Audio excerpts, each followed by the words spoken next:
television. Spoon radio station. Spoon gonna tell you what is happening in Liberia. Spoon gonna tell you what is happening in Monrovia. Spoon gonna tell you what is happening in Africa. Just to spoon you know. If the children crying for starvation, just to spoon. You want to get a news update, my brother, to spoon. You want to know what is happening, Moravia, to spoon. Politicians want to make their decision, just to spoon. You want to know what happening in the ministry, to spoon. Yeah, to spoon. Yeah, to spoon. You from Funjama, Maryland, to spoon. Yeah, to spoon. Indeed, if you are in Vonjama and a part of Liberia, turn to Spoon. TV, you got a Spoon radio. Because this is where the biggest thing that takes place on radio, online. Yes, and all of our platforms. This is where it happens every night. Welcome to it. This is Spoon Talk. We're coming to you live on Spoon 107.5 FM. Fabric 101.1 FM, Super 95.5, and on all of our online platforms, including Spoon TV, Spoon Talk on YouTube, Fabric TV, Super TV as well. My name is Aaron Kuba. I'm your sound producer for tonight's edition of the program. I will be coordinating the sound. Let me now go and welcome. That the registry is not on. I don't know what she. Welcome. Yes, how are you, Yagasi? This is Aaron. But I'm sorry, yes, Yagasi. Yeah. I just noticed that I didn't do this setup in the back.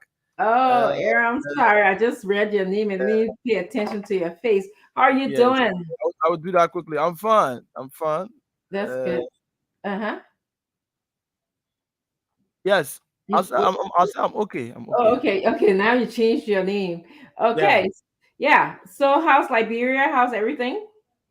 Yeah, we are relatively calm. Gradually we are going towards the election. We know that campaign should be open on the 5th of August. And so the candidate nomination process started up on yesterday. And so it's ongoing alongside some of the PA systems that have been mounted on pickups around.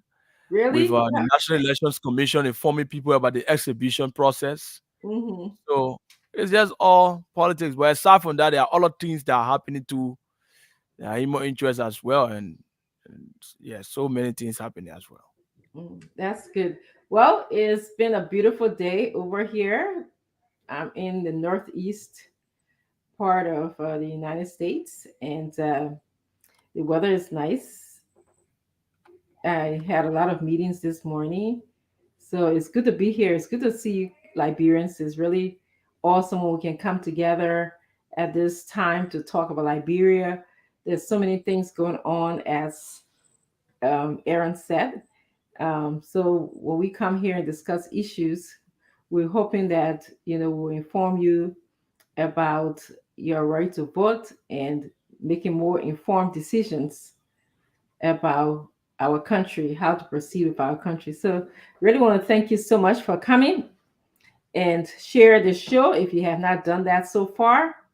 And we're going to go to Aaron. He's going to tell us a little bit about the trending issues in Liberia. And then I'm going to welcome my viewers. I'm looking at the commentator section, my viewers onto the show. Okay, go ahead, Aaron. Tell us what's going on. Okay, so like I said, a lot of things are happening. and but those ones that make the headlines, the news, is what we're going to focus on mostly. Mhm.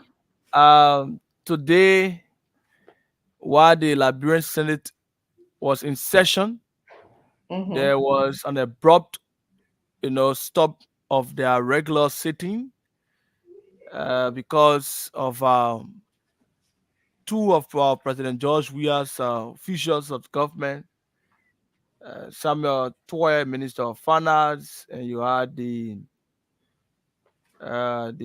Commissioner of the Liberia Maritime Authority, Eugene Namwe, who entered in the chamber of the Senate, and Mhm. then for all indications, sought audience with the pro tem of the Senate, and the pro tem walked out while he was presiding, and then in that moment he just left and asked the executive to preside, which is Senator Sir Joseph. Now, based on that, some senators saw that as an affront to the Senate, including Senator Darius Dillon, Yobi Kanga Lawrence, Bocha Sogwe, and other individuals. They said that was an affront for the Senate or the Senate pro tem to be presiding, and then he's just taking off his seat because two government officials have walked in and they want to have a consultation with him. And that caused some level of disruption, some outrage in the Senate for some times. They didn't have a session, let's say, for about 30 minutes. There was nothing fruitful discussed. They were having issues of, you know, some individuals there saying that Mhm. the government of President George Weah needs to be voted out, specifically Senator Dillon. He Mhm. said this is happening because this government lacks procedure, Mhm. and so the reason this is happening is because this government lacks procedure, and the only way that can stop is Mhm. when President George Weah is voted out. While some CDC lawmakers and some supporters of the government said that no matter what they do, this government is going for 12 years.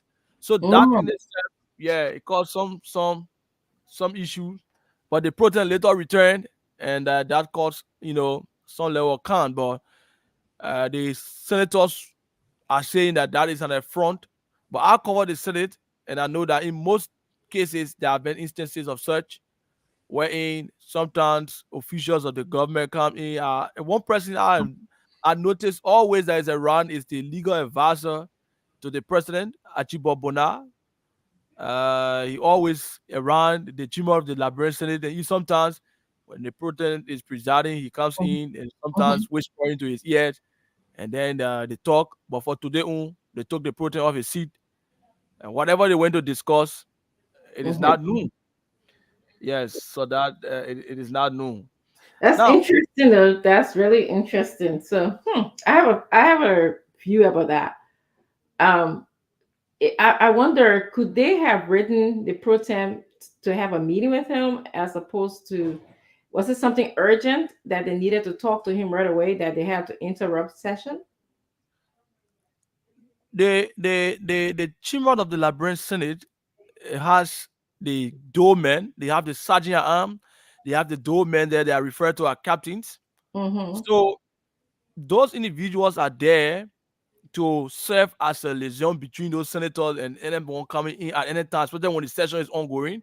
Mm-hmm. So what could have been done is if it Mm-hmm. was urgent, they should have whispered, maybe give the information to the sergeant at arm, who would then communicate that to Mm-hmm. the pro tem, and the pro tem will properly, you know, ask the person who is next in line to him, who is the chair on executive, to Mm-hmm. sit, and then he can just inform them that he's going for a meeting and coming back quickly, which is would not be wrong, or maybe nothing would have happened, or what we saw. But in the event wherein they entered the chamber, and because of them, the president had to leave his seat to go and talk to them. Some of the senators said that in itself is an affront to the Senate. And like Senator Dillon was clear, he said when there is a cabinet meeting Nobody taking wants it. place, Mm-hmm. no senator or even the pro tem would not just walk into that cabinet meeting and maybe ask the president, say, let's go talk, or ask Yeah. any minister to leave. So Mm-hmm. he saw that as a disrespect to the Honorable Liberian Senate. and Good point. He has a he's saying point. that that should not be repeated. Yes. Mhm. Yeah, he has a point. I can see where he's coming from. Interesting. Yeah. Well, we'll So see how it plays out. I would like to ask the panelists their view about what happened when they come on. Of course, audience, the panelists will be rolling in right after um, Ira and I are finished with our conversation, and then we'll see the panelists rolling in. So go ahead, Ira. yeah. So there's other development here. Uh-huh.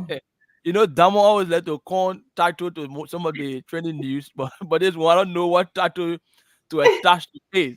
Um, the University of Liberia president, Dr. Julius Nelson, had been of recent he had a media engagement, and as part of his media engagement, he made a pronouncement that Mhm. moving forward, the university will work with faculty members in various departments to check the credit requirements of of students who have completed their courses and still want to remain in the university because of this student politics. But that agency, that so many issues about student politics in the school, and Mhm. because of that, even some of the students that have completed their courses, they remain in the school, especially if they want to ascend to certain position. For instance, if I'm a secretary general of one of the student party there, even if I completed my course, once I'm eyeing the chairmanship of that party or the standard bearership of that party, I will just remain around and be doing maybe PE or something like so that tea or Wow. thing. And they're paying for it too, right? The school, they used to do that before. People, they used to pay, and even now that the school tuition is free, you have to pay your Mhm. registration fees. So So they they'll, they they'll pay pay that registration fee just to be they hanging will pay around. the registration fee, just be in there and just behaving as they are active student until they can achieve that feat. That is becoming chairman of that student political party before they leave the office. I mean, before they leave the university. So the university is saying moving forward, when Mm-hmm. there is a period of graduation where students are applying, even Mm-hmm. those ones that do not want to apply, but they've completed their credit hours, they're going to be forced to graduate. They're going to be given clearance and forced to graduate to leave the university. They're not going to retain there in the university anymore. According to him, this Mm-hmm. has been one of the reasons why militancy has continued in the school.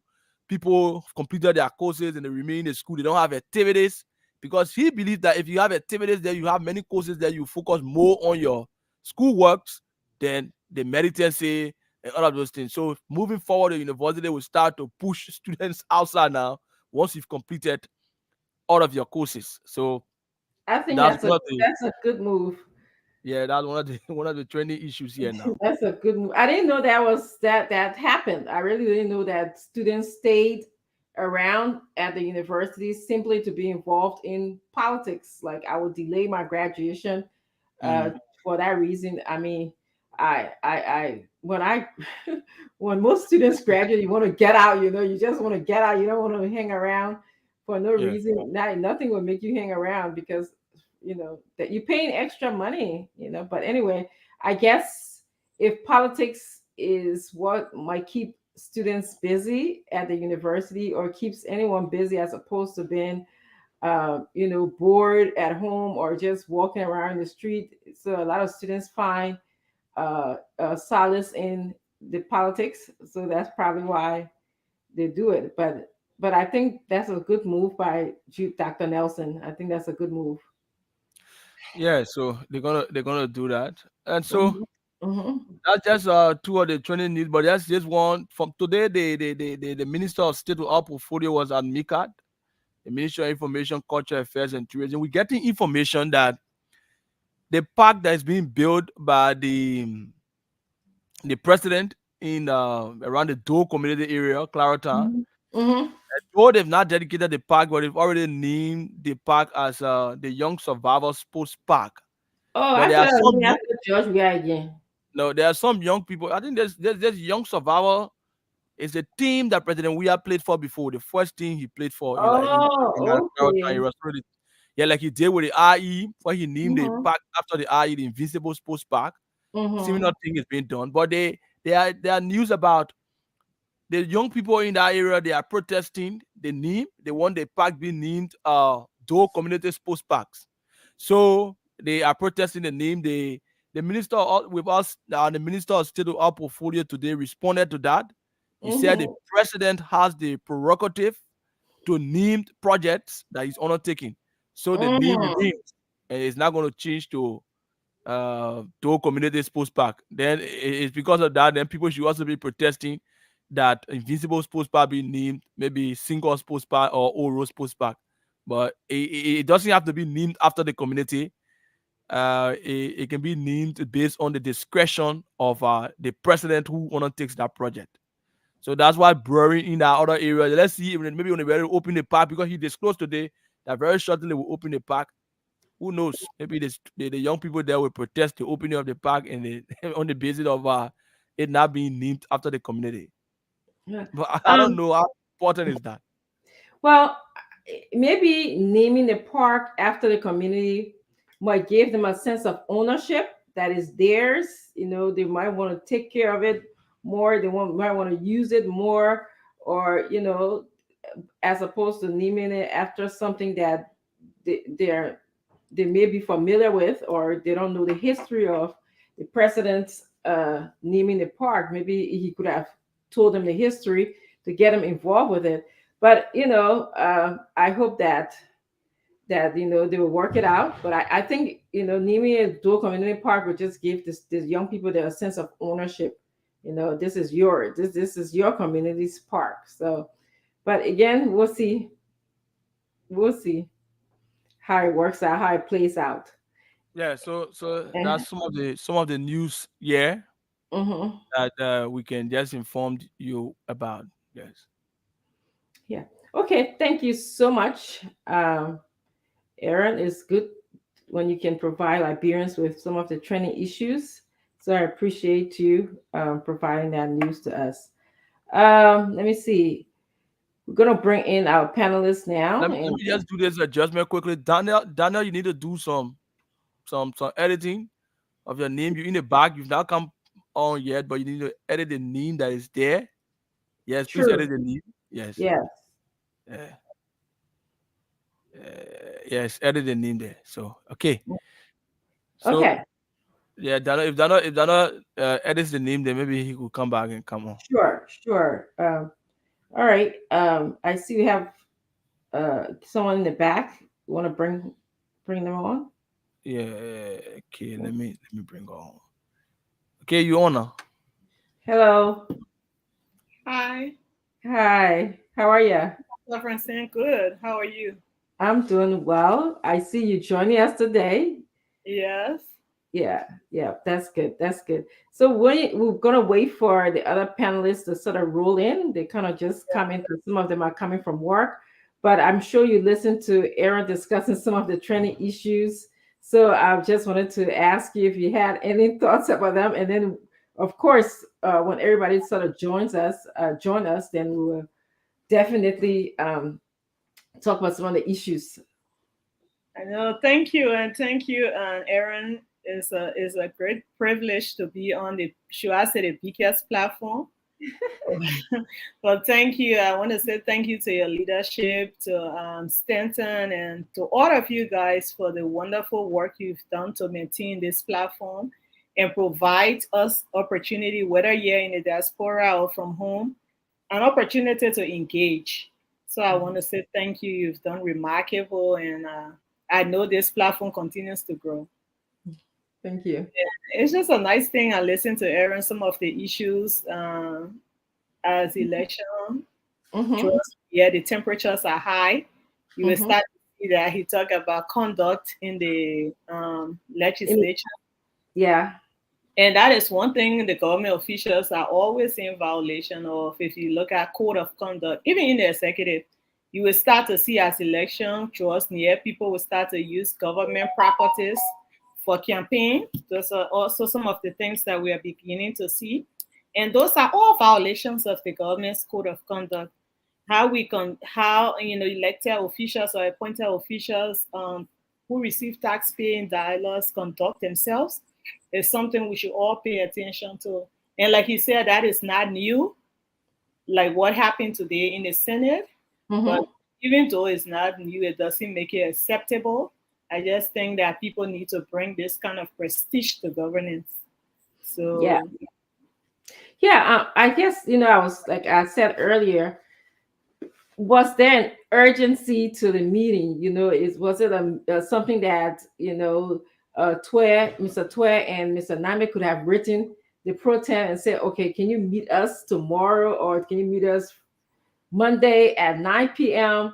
and so we can discuss XYZ? But to just kind of walk in session, and if it wasn't an urgent matter, even if there's an urgent matter, I mean, there should be some kind of procedure for that. And Era did say, like, if it was urgent, like I think there's sergeant of arm they could have spoken to allow them to come in, but it just seemed like they're just marching. And Senator Dillon, it seems like he took offense to that, because I think Aaron said one of the questions he asked, I don't march into your cabinet meetings. I don't think it would be prudent for me to do that. It won't be wise for me to do that. So why are you doing that to us?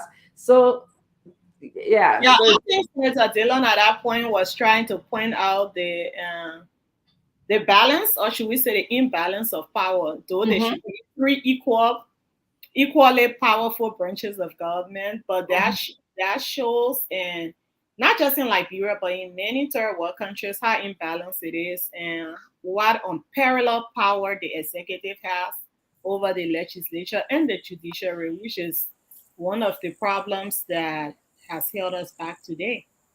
You're right. You're right about that, Miempe. Well, I'm going to actually give you an opportunity, because I'm reading some of what our audience are saying. You didn't introduce yourself to them. I'm going to allow you to do that to them. So can you please introduce yourself a little bit? Thank you, Dr. Richardson. I'm Miape Akono, and I've been recently appointed as the chairperson of the JNB TAC Team 2023. One of the reasons I'm here today, and I will be making future appearances to make sure that the agenda of the JNB TAC team is met, to make sure we're reaching out, we're mobilizing, we're getting strategies in place. So Miape Akono comes with vast experience in grassroots politics, served as Secretary General of a major opposition party before, served as Assistant Minister of Labor, being a candidate for legislature myself, and with over 15, 18 years of political experience within our terrain. So I'm humbled at this time to be named the chair of the TAC team, to work along with brilliant men and women across the country and the diaspora to ensure that Ambassador Joseph Yima Boakai is elected as the next president of our country. Okay, thank you so much, audience. You heard what Miempe had to say.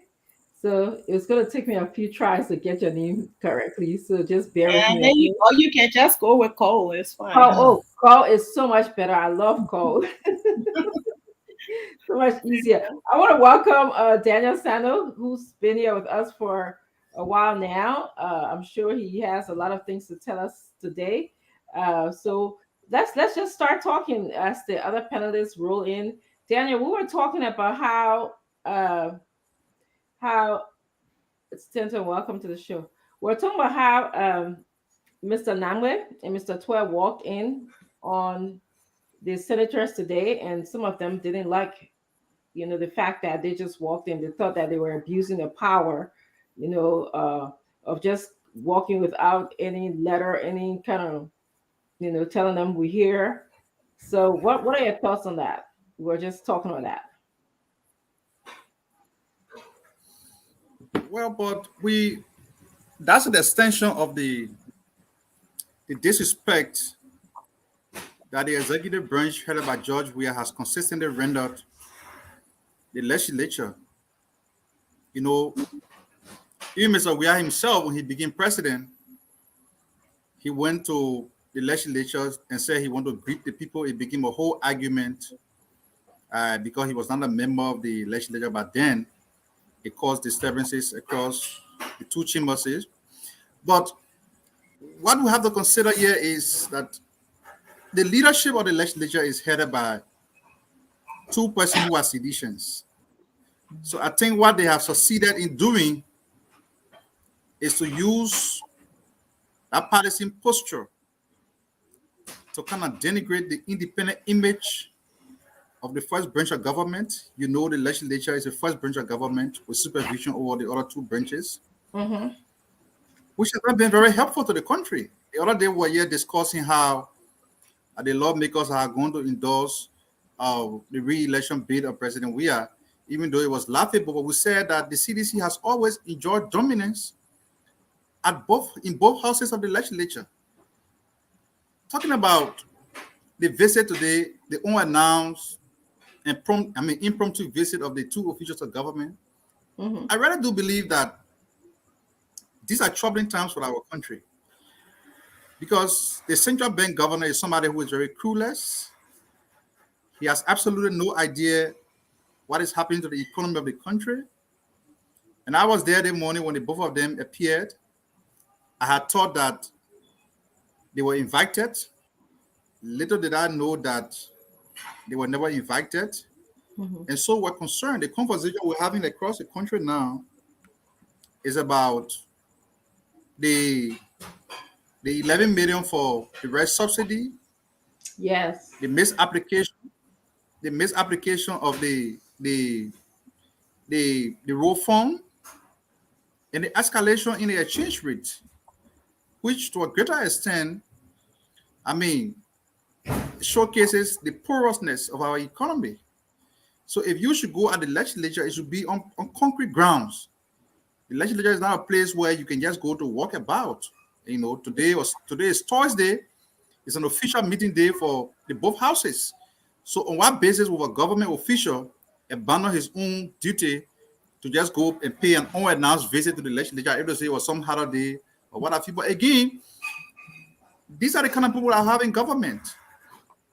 So we sometimes need to ask Mr. Tue at this point, what has become of the unorthodox economic policy that he began to institute for the last 6 years that has had zero impact on the economy, because we are back to where we were. Okay. The exchange rate was at 200. Yes, let me conclude. The exchange rate was at 200 when 25 million were infused in the economy in the name of mobile exercise. The exchange rate is almost at 200.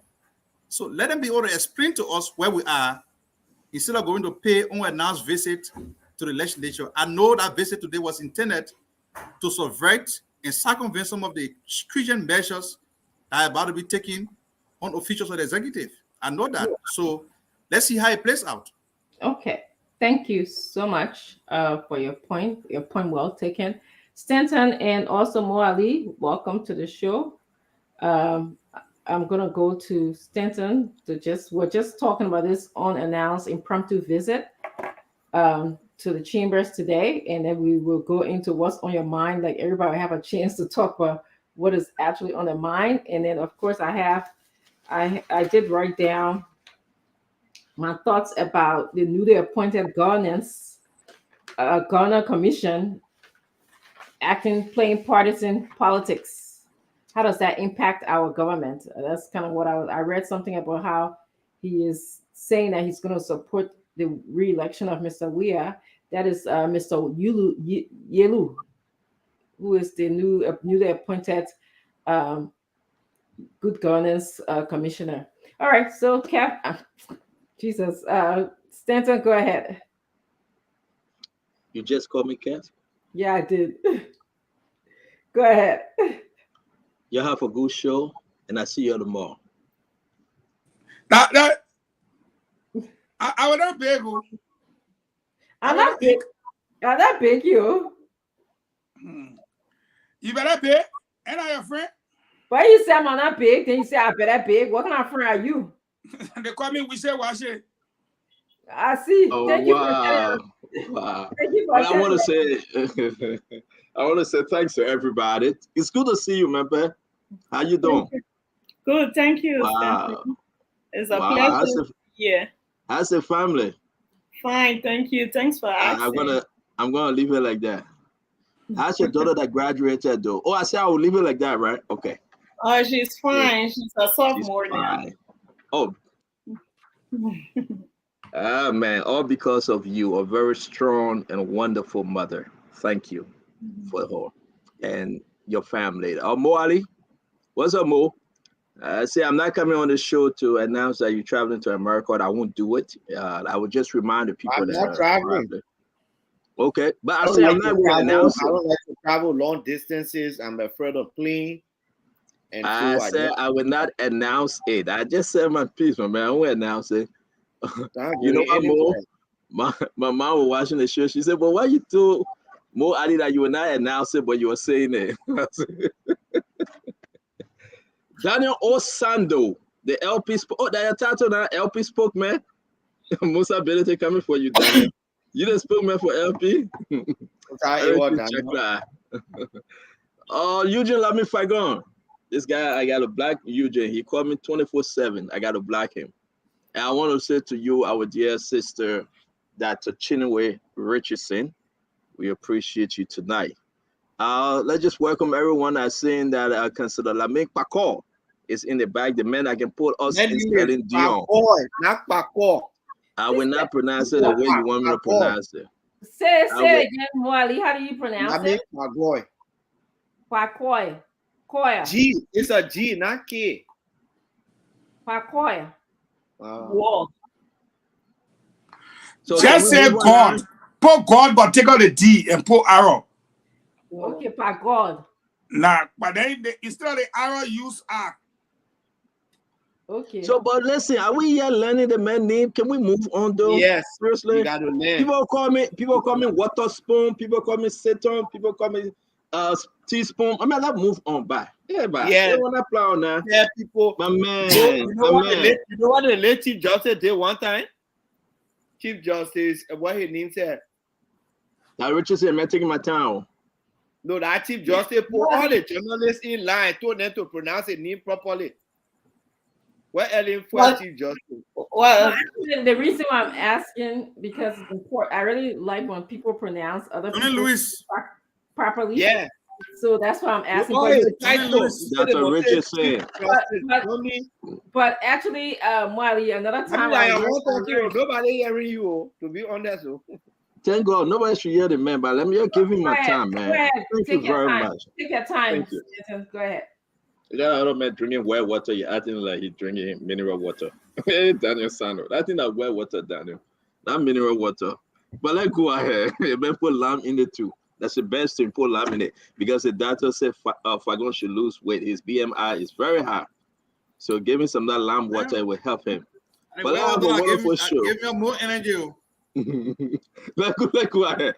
Listen. Let's have a wonderful show. We want to welcome everybody joining Spoon Talk tonight.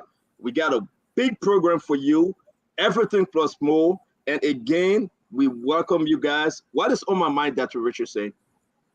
I'm disturbed, seriously speaking, apart from all joke. And Liberians as a whole, they are wondering what's going on with our country called Liberia. What's going on? Yesterday, we had a big program and we said that President Weah said since 1847. Since 1847, this is the best government. And we went after the president. We have uploaded more videos of the roads, more videos of schools. We have uploaded pictures for you to see that maybe this president was on something. And we asked the Liberian people, and I like to continue. Thank you, sir. And I like to continue with this one. Look at your own life. Thank you. And imagine, look at your children, look at your loved one, and tell me what a President George Manneh we are care for you. I'm not going to go after the Cummings, the Boakai, the Tewan. No, this is about George Manneh we are. This is about the person you voted for. Have he changed? Is there anything new? Only three things this president care about. Three things: his football experience, all his many Ting Ting, which you will call community thing, and that of the money he must receive every day from Samuel 12. Bill 12 used to give it to him, but when they put Bill 12 on sanction, who knows who's giving him the money again? And he forgot about Liberia. That's my argument today. That's exactly what's on my mind, and that's what we'll be talking about. Okay? Because say what you want to say. The president is I don't want to use the word because it's not me. But I think the president is to a place right now, he begging to leave this thing. He has acknowledged the fact that he must leave. He cannot handle it anymore. Liberia is too good of a country for us to allow President George Weah to destroy. This is your network. This is your show. We will appreciate you whenever we open the phone line. Say what you want to say. But my own, as much as I am a Liberian, I will say the truth to the Liberian people. I will not deceive anyone. President George Weah is in a position that he cannot turn this thing around anymore. No way, not by tiny bit. It's done. And what it's over. It's finished. He has failed the Liberian people, and I think it's in the best interest for the president to surrender and say, you know what? That's it. We are receiving information that if this election does not go the president way, he will bow out and he will leave. They are now beginning to negotiate. His folks, his ministers, his director beginning to negotiate with Joseph Yeman Boakai and other opposition leaders because there will be no place to hide. They begin to flip. This is reality, my people. President Weah has failed the Liberian people. There is no place for him to hide. He just cares about his money he must collect every week. He just cares about his many Ting Ting he have in the country. And the only thing he cares about when you sit with him, and any one of you that have sat with this man, is how he plays soccer and how he become world best. Which country he played, he performed well in. But look at Lone Star. Zoga Wilson cried and said we were trying to help the at-risk youth. $13.9 million. Samuel 28, the first $2 million. Our partners refuse to even contribute again. We shouldn't sit here and act like this is a joke. It's not a joke. This is Liberia we're talking about. You either for or against. If you want to be a sedition, be a sedition. If you want to be on the opposition, be on the opposition side. With less than 4 months to go, we must cut to the chase. Enough is enough. Samuel 12 must go. President George Weah must go. He has done enough and he has brought enough disgrace to our country. Let's look in his face and tell him. And after the election, we will shake hands and we will laugh. They can go ahead and insult. They can say what they want to say. I care less. We'll sit on the show to tell you exactly why it is. And the Liberian people deserve better. It can be Cummings, Boakai, Tewan Gonglo, anything but George Weah for another 6 years. You have given yourself 6 feet under. And you must think, because we must speak the truth, nothing but the truth. So help us, oh God. Thank you very much. That's my opening, Dr. Richard said, and I appreciate the time on the show tonight. Thank you. I'm now going to go over to Cole. Cole was actually here before everyone. So Cole, can you just kind of tell us what's on your mind today as it relates to Liberia? Thank you, and that's why I'm here. Like I said earlier, I just took over as the chairperson of the tag team, so I'm a founding member myself.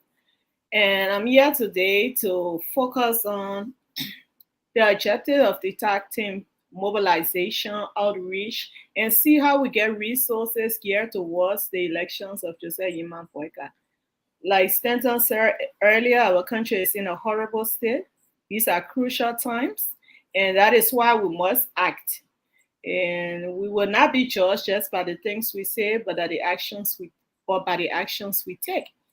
And that is why we are here. I know it was said earlier that His Excellency wants to believe that Liberia's best days are under him. But again, best is relative, with the relativity of how he spoke. I cannot interpret that, but what we do know is that this organization, the tag team, that was formed 3 years ago, looking at a 1,095-day mandate to ensure that Joseph Yeman Boakai, our ambassador, is elected as president of Liberia, to bring about that stability, that political stability, and to create a bridge that our country picks up on. That's why we're here today. And also to thank all of those who have contributed and welcome everybody on board and tell them we're open to receiving people, all hands on deck. We have a country at stake And this is the time we need leaders who are able to look for the greater good of the greater number of Liberians. That's why we're here today. And I want to thank you again, Stanton Adede, in your absence, for providing this platform, for maintaining this platform, and giving us an opportunity to come engage, express, and recruit. So I'm happy to be here and let the discussion start. Great, thank you. Daniel Sano, I'm going to go back to you, but I'm going to ask you to please make it brief because I had given you the opportunity to speak earlier. So please go ahead. Tell us what's on your mind.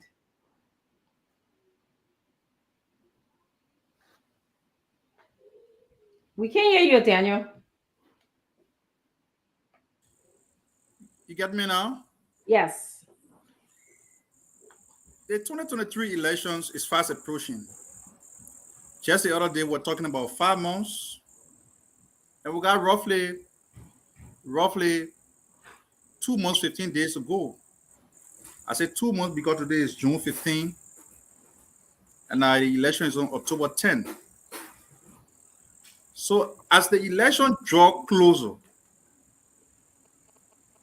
you can begin to see that Mr. Weah is losing confidence, that he's not authentic about his own re-election, and he appears very demoralized. I mean, look at Mr. Weah on that stage. Listen to the things he's saying. Sometimes it sounds so idiotic for the president of a whole country to say that he's the best president in the whole world. He's the best president the country I ever had. I wonder Mr. Weah can ever take a time to read through the pages of history to know that the country had a president in William V.S. Tubman who ruled for 27 years and is credited for erecting almost all of the public infrastructure that Liberia enjoys today. The executive mansion that Mr. Weah has abandoned for the last couple of years. He doesn't go to work. He runs the country from Jamaica Resort. This is how unserious the country president is. So we are a country that is faced with a very precarious situation with a very unserious president. Talking about you, the best president the country I ever had. And, that brings me to the point that I think Mr. Weah can pass for a comedian. And at this point, we just need to focus on our messaging and how we can bring our candidate. JMB makes him more attractive on a daily basis, and I really appreciate the outreach he's back upon over the last couple of days in Motorcyclist County. And we're going to do more of these things so that we can reach as many voters as possible so that the narrative can begin to change. It's already favoring him. This election is ours to win. So we appreciate the coming on board of Sister Kou. She and I worked with the Liberty Party campaign briefly in 2017. I know what she's capable of doing. We always have room, space in the room for more women because our country now is moving to a new paradigm where women have bigger space on the table. So we are happy to have you on the board, dear Kou. Thank you. Thank you. Okay, Wally. Thank you. So today, the President General of the Federation of Motorcyclists and Tricyclists Union of Liberia led an array of motorcycle union coordinators from around the country, all the 15 counties, and they assembled at the rehab office of JMB to pledge their support. We want to say thank you to them. But the reason I'm bringing this out is not because of the support they pledge, but when the President General spoke, his name is John A.F. Kenyon, and they called the position President General the head of the FOMTUL, Federations of Motorcyclists and Tricycle Union of Liberia. When he spoke, he started off by saying how they supported Mr. Weah in 2017.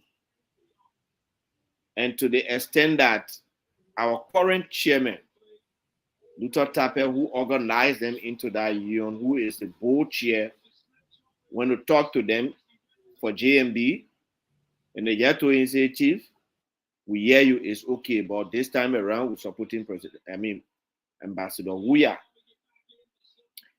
Now they have decided not to support him again because in his statement, they elected President Weah to cook something good for them.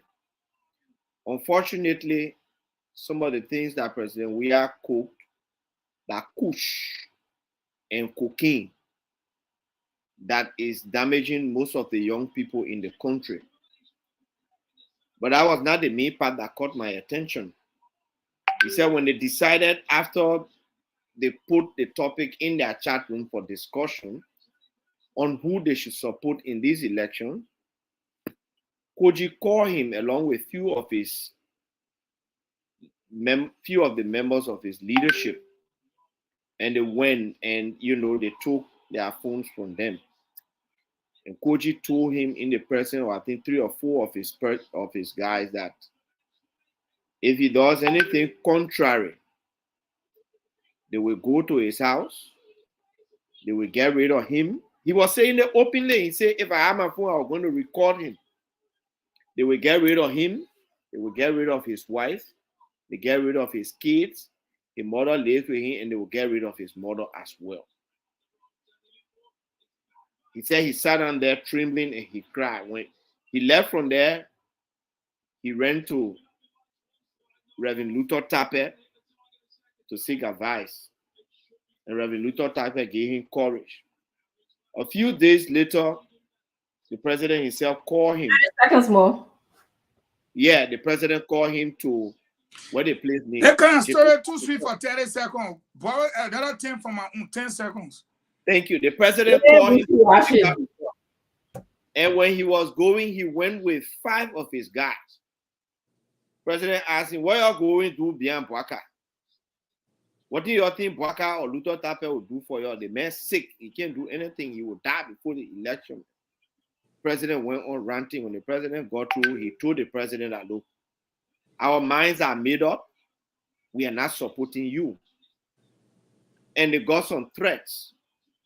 But this guy was very resolute.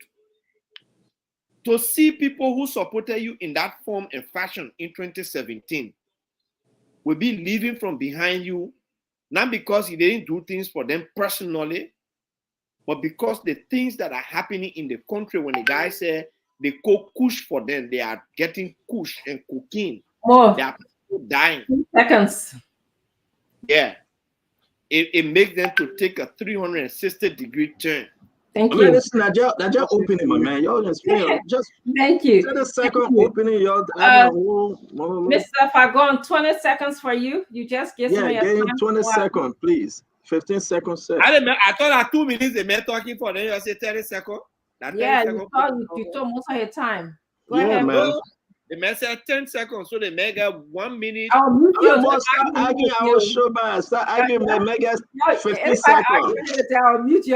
Yeah. JMB people, they want to talk plenty story. I feel already like the minority in this group already, so let me just say, me too. I'll mute you. Go ahead. Any JMB person arguing me, the intro with me today. Go ahead, Mr. Falcon. What you got to say? You got your JMB person too. Nobody got more traffic than the Coca-Cola people there. That's your business. At least with Coca-Cola. I mean, you pacemaker people. Oh,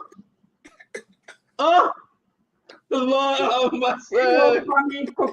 Richardson. Mappa, how you doing, man? You all right? You muted, though. I am. You're good. Yeah. You're good. Thank you. you. Let me introduce myself to you. I'm Eugene L. Fagon. I know you're Mappa. It's a pleasure meeting you today. The pleasure is mine, Chief. Thank you. I've never met you formally and never met you on any other platform. So I'm doing the right thing, right? Yes, absolutely. I'm using my 2 minutes wisely. Don't listen to any witchcraft. Let them be there doing a witch thing. But anyways, before I go further, right? Ting Ting, Boakai Ting Ting. Just before I open, what does Ting Ting mean? What is that group about? What is it for? I know we're here for that. Ting Ting. Thank you again. That's no. The man will do his. No. Let me do his intro. Yeah, let me do his intro. No. Do your intro, man. We'll come back. We'll come back to the question. We'll yeah. come back to that. To what? Yeah, man. We're not coming back to that thing again. We're going ahead. Yeah. But the tag team is just so you show that Joseph Yuma Boakai becomes the next president of Liberia. Did it in 3 seconds? Thank you. And finish. More Ali, is it true that Boakai going to District 13 tomorrow? JMB? I told move along. Hey, you see my seconds then wisely? Is it true that JMB going to District 13? They have to more Ali, then you spend another half No, of it. no, not true. It's not true. Call you introducing coin, all of that one there today. No, not tomorrow. It's planned for Saturday. District 13 is planned for Saturday. But so that already see we can meet new friends again. No, they show and all 100% JMB show. So let's go to Councilor Klami. No, I'm open. And you know the reason why I asked you, this is where my opening begins. Oh, just started opening now. 2 o'clock this morning, they put calling from all around the country yelling. Oh, they put jumping from the tree. They put jumping from the tree. I go ask question. They say, oh, you are gone. Benina, you are gone. Tilia, you are gone. Costa, you are gone. I said, but are they family? Costa, you are. That many Costa, you are. Leave my opening. Ain't you call a man Costa, you no. But man, when I said you call a man Costa, you are. Is that not my opening if I get slip or tongue that you the moderator? All right. We'll slip on anyway, the let me repeat myself. So they said the people gone. Knowing fully well that almost 2 months ago, my sister, my player, almost 2 months ago, the people refused to attend the ceremony. They refused to acknowledge JMB pick. They refused to be part of anything. How is it now they jump in the tree when in fact they did not get on the tree? You can only jump on a train that you are already on, Madam Moderator. Don't cut me 30 seconds. 5 seconds. And like you supporting Weah, I can see you. You do a bother from behind me, okay? In order for you to jump off a tree, I need allow me to come in, Mr. Fagon. Yeah, at the 10 seconds I'm finishing the but get Fagon 2 more seconds. No, don't beg for me. You started it. Don't beg for me. I will do my own thing. Don't beg for me. And you have that offense. You will soon get inside. You wish you watch you. In order to jump off a tree, you must have boarded the train or be on the train. You never boarded the train. You are not on the train. This train started the moment there was a VP pick. We started off from there. You said, no, I'm not going there. If I'm not coming, we started the train. And now you say you're jumping off the train, that imaginary train or that dream. I just want to open by saying to the Liberian people this in 30 seconds, less than 10. The JMB train is moving. Got traffic. Everyone now knows that JMB is leading in all the polls. If you say Allah, crack your phone open right now, open for 10 calls, even from the United States. The people have said that the reason that Ma Ellen said this man must not be president is what they want to know. That reason. You're taking a show now. Thank you. I'll tell the show my 10 seconds finish. Thank you very much. Respectfully submit. Councilor Yes, Lamy? yes, I respectfully submit. Yeah. Councilor Lamy? Nobody must say anything elemental when you're in here. When you finish, so, Councilor Lamy, yeah, hearing you. Go ahead. Yeah, hearing me now, right? Yes. For us, what's on our mind tonight is the welfare of the hundreds of thousands of wretched Liberians out there, especially the Liberian worker. Today, I had a conversation with a worker, in a business establishment, and he was telling me the state of affairs, how they do not get paid, and how there are no investments in the country, how their employers tell them that they are not making money so they can pay them a living wage. And I mean, that was not new information that he gave me, but that is one of the major reasons why we have to make change in October. And that's one of the major reasons why we need to bring people to office who understand the plight of the ordinary people, who understand the laws, the legal regimes in this country that are meant to protect the ordinary people, not people who will only pay lip service to the well-being of the Liberian worker.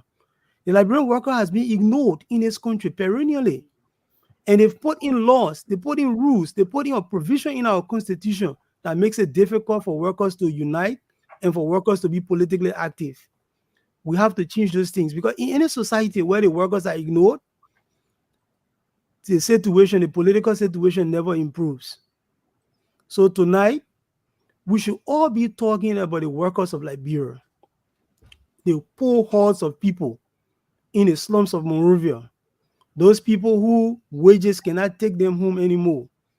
I saw a cartoon the other day online, and they had this depiction of salary. Salary is very short, and all the other things you got to spend on the salary keep on growing.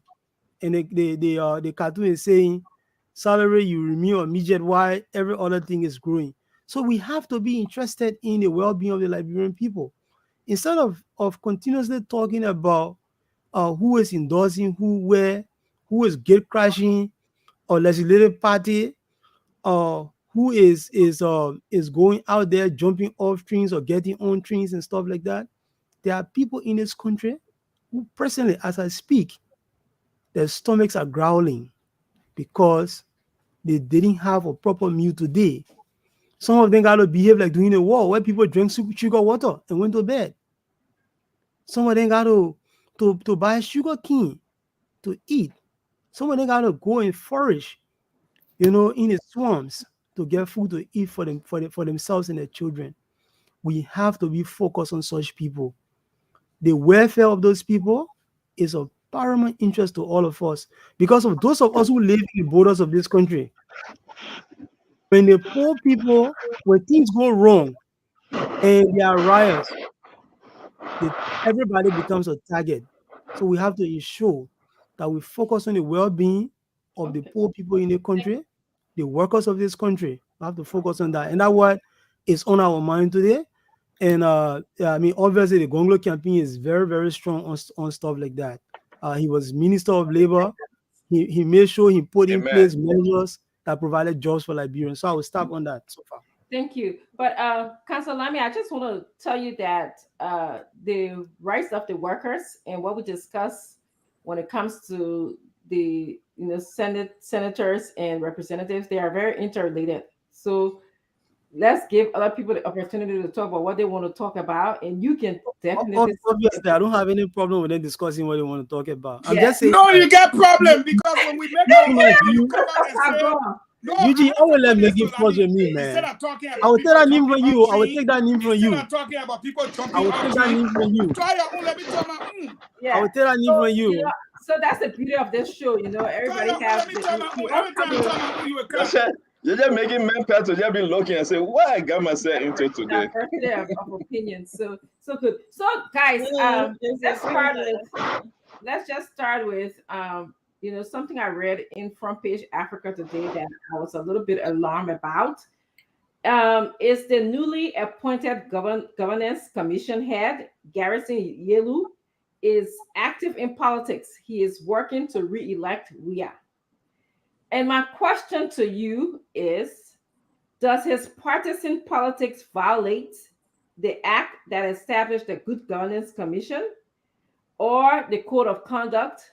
And some of you might want to respond how him turning this position into partisan politics might erode our democracy as a whole. So I'll start with you, Stanton. Can you tell us what your thoughts are on this Garrison Yelu playing partisan politics with good governance? Well, thank you very much, Dr. Richardson. I didn't read the article. I'm sorry. I just thought that probably you want to share it. But if he was appointed by the president, obviously you understand that forget about good governance.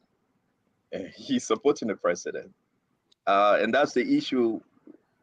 One of those many reasons we think that President George Weah should leave. He should leave office because the man is not working at his own will, making his own decision, putting check and balances the way it belongs within the government. So he would do everything Samuel Twe, Eugene Nangwe, Chokonkwe, Finda Bundle, and President George Weah asked him to do. Anything short of that, he would be removed. I do not believe anyone within the government. Ready for me, we just tired. George Weah can appoint chicken today. Tomorrow he will eat that chicken. You know, and when we talk about chicken in Liberia, you know exactly what we're talking about. Only people know exactly what I'm talking when you say chicken. I see Daniel Sandor laughing. If man will appoint his own chicken and eat his own chicken, he will kill the chicken before they grow. And I think these are some of the serious issues we have to discuss. So I do not believe in that appointment stuff and he will go support and be transparent. 4 months to the election, you heard what Jefferson Koji say. Anybody that failed to support this government, they will go after them. So it's nothing short. They will go after them. But before I rest on my 2 minutes, let me chip into Mipa. Mipa, something is on the, but I'm going to, if I don't pronounce the first name, Miape. forgive me. Miape, you see the A? M-E, A. So Fagon, everybody have the 2 minutes. Please do not interrupt. We'll hold you in contempt. But Miape, let me ask you though. This is our brother from the front page, Africa. Our own brother, what's his name? Rodney Sie. You are now the chair lady for the tag team. Is it a fallout? And I want to just pivot a little away from that to Richardson, and I try to answer that question. But this is one of the things that is trending. So while we have you on the show, I want to bring you in. The front page saying the Unity Party replaces head of JNB tag team. A move clearly showing withdrawal of support from a major ally, the fallout. Is this a fallout to you? Are you considering you have replaced Tidia Yuri? Have you reached out to her? Is this something that have caused a problem with the ALP and the UP? Can you talk to us? Thank you for the opportunity again. I think that the story is a little bit far-fetched because the position with the tag team is the tag team comprises of people from different political institutions who come together, who believe that at this time, Joseph Yima Boakai is best suited to become the next president of our country. We just had a situation, everybody knows, it's public knowledge, after the old man Boakai had his VP pick, there have been emotions here and there. It is not new to political settings. For some time, that position has been dormant as defined by the National Executive Committee.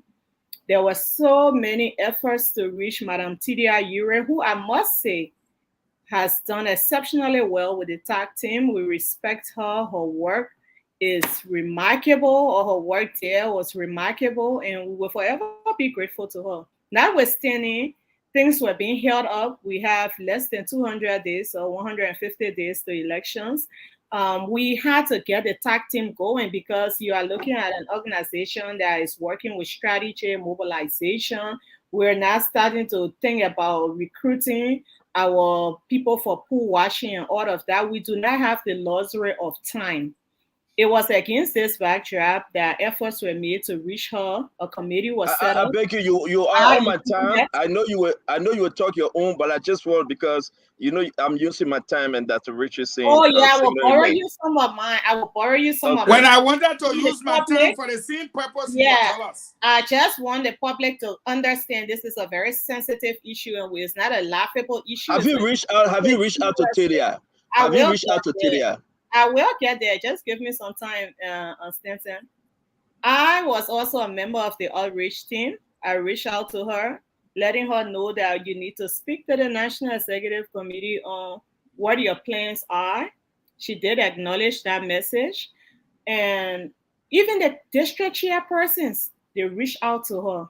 After that, the National Executive Committee decided to take an action to thank her and to relieve her of that post. I know temperatures were high, there were information swinging out there, but I have reached out to her.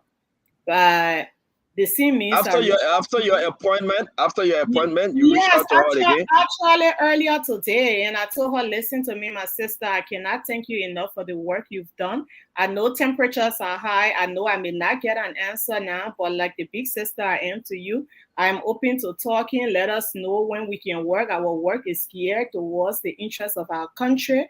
And I know you and I, and I'm saying it, Tida and I, whether on this front or on another front, we'll continue to work together in the interest of our country. So I've reached up, and I know that with time, we will be working together again. Thank you very much. Dr. Richard said I will come back when given the chance, because this studio issue, what we're hearing, what we're seeing is just getting bigger by the day, and front page make it a front page story. So thank you very much for the time, Dr. Richardson. I yield. Okay. Actually, I was going next to Mia Pet. All right, thank you. So while on my time, let me just expand on that. And to use this issue and say that Allah withdrawal of support, I don't think we are at that level. I think it's being overstated. I think there are a lot of room to work and collaborate. It's just that time is of essence here, and that is why the tag team saw the need for us to move forward. Those people are important allies of ours, and we look forward to them getting on board soon. And you talk about the issue earlier about the good governance or the governance commission. I would like to speak on that a little bit. Like I told you, that may be more prevalent here, but in most election periods, you see that. You see a gross disrespect and affront to our code of conduct. You know, where you see government officials, they will use their private cars, their private time. They will go to work wearing campaign T-shirts. That's not how it's supposed to be, but there's been this violation. And you see, sometimes we talk about the fit of a job. The fit of a job doesn't always have to do with how educated a person is. But you got Honorable Garrison Yellow coming from the legislative background, someone who is used to campaign. You have him at a governance commission. The campaign season is on. He cannot wait to be a part of the campaign. You know, the campaign comes with a lot of incentives, campaign funds, and all of that. You will see people wanting to be a part of the campaign, even though their position wouldn't call for that. So that's what happens when you have sometimes a misfit. So, you know, it is not just him. And we hope that, you know, this president will exercise the political will to tell them, listen, if you love me enough, if you really want my re-election, resign. If you believe in the re-election of the president, you can take leave now. For a man who's giving you a job all this time, take leave now and work for his campaign. But to now hold on to taxpayer dollars and hold on to taxpayer times and violate that. Thank so you. we denounce that. That's not right. And we hope that the president can speak to these people, say, show me some good fit. This is a government that we have not really seen a lot of reshuffles. He protected them all this time. This is time for them to pay him back now, relieve themselves of those posts and campaign for him. Yes, thank you. Daniel, I'm going to go to you next. I was asking about the role of Garrison Yelu in campaigning for Weah, the re-election of Weah. He's playing partisan politics. Does that erode our democracy? Obviously, he's going against the code of conduct, and he's even going against the act that created the governance commission, which basically asked him to be the one that will monitor and evaluate institutions in the government. So if he's violating, playing politics, you know, is he violating the act by playing politics to re-elect Weah? What are your thoughts on that? Well, there are two things here. And to begin with, I firstly like to draw your attention to the reason why we continue to say that George Weah is the worst thing that ever happened to this country. Number one, Mr. Weah has not just succeeded in derailing and diminishing the prestige of the Liberian presidency, he has succeeded in breaking apart all of the policy infrastructure that was laid down by statecraft to get Liberia working again. The next thing here is too many persons don't know that the Governance Commission is a policy think tank. Today we talk about the decentralization law. It is an offspring of the Governance Commission that can even be reflected in the quality of people that lay the foundational cornerstone for that agency, the likes of Amos Sawyer. Yes. Right?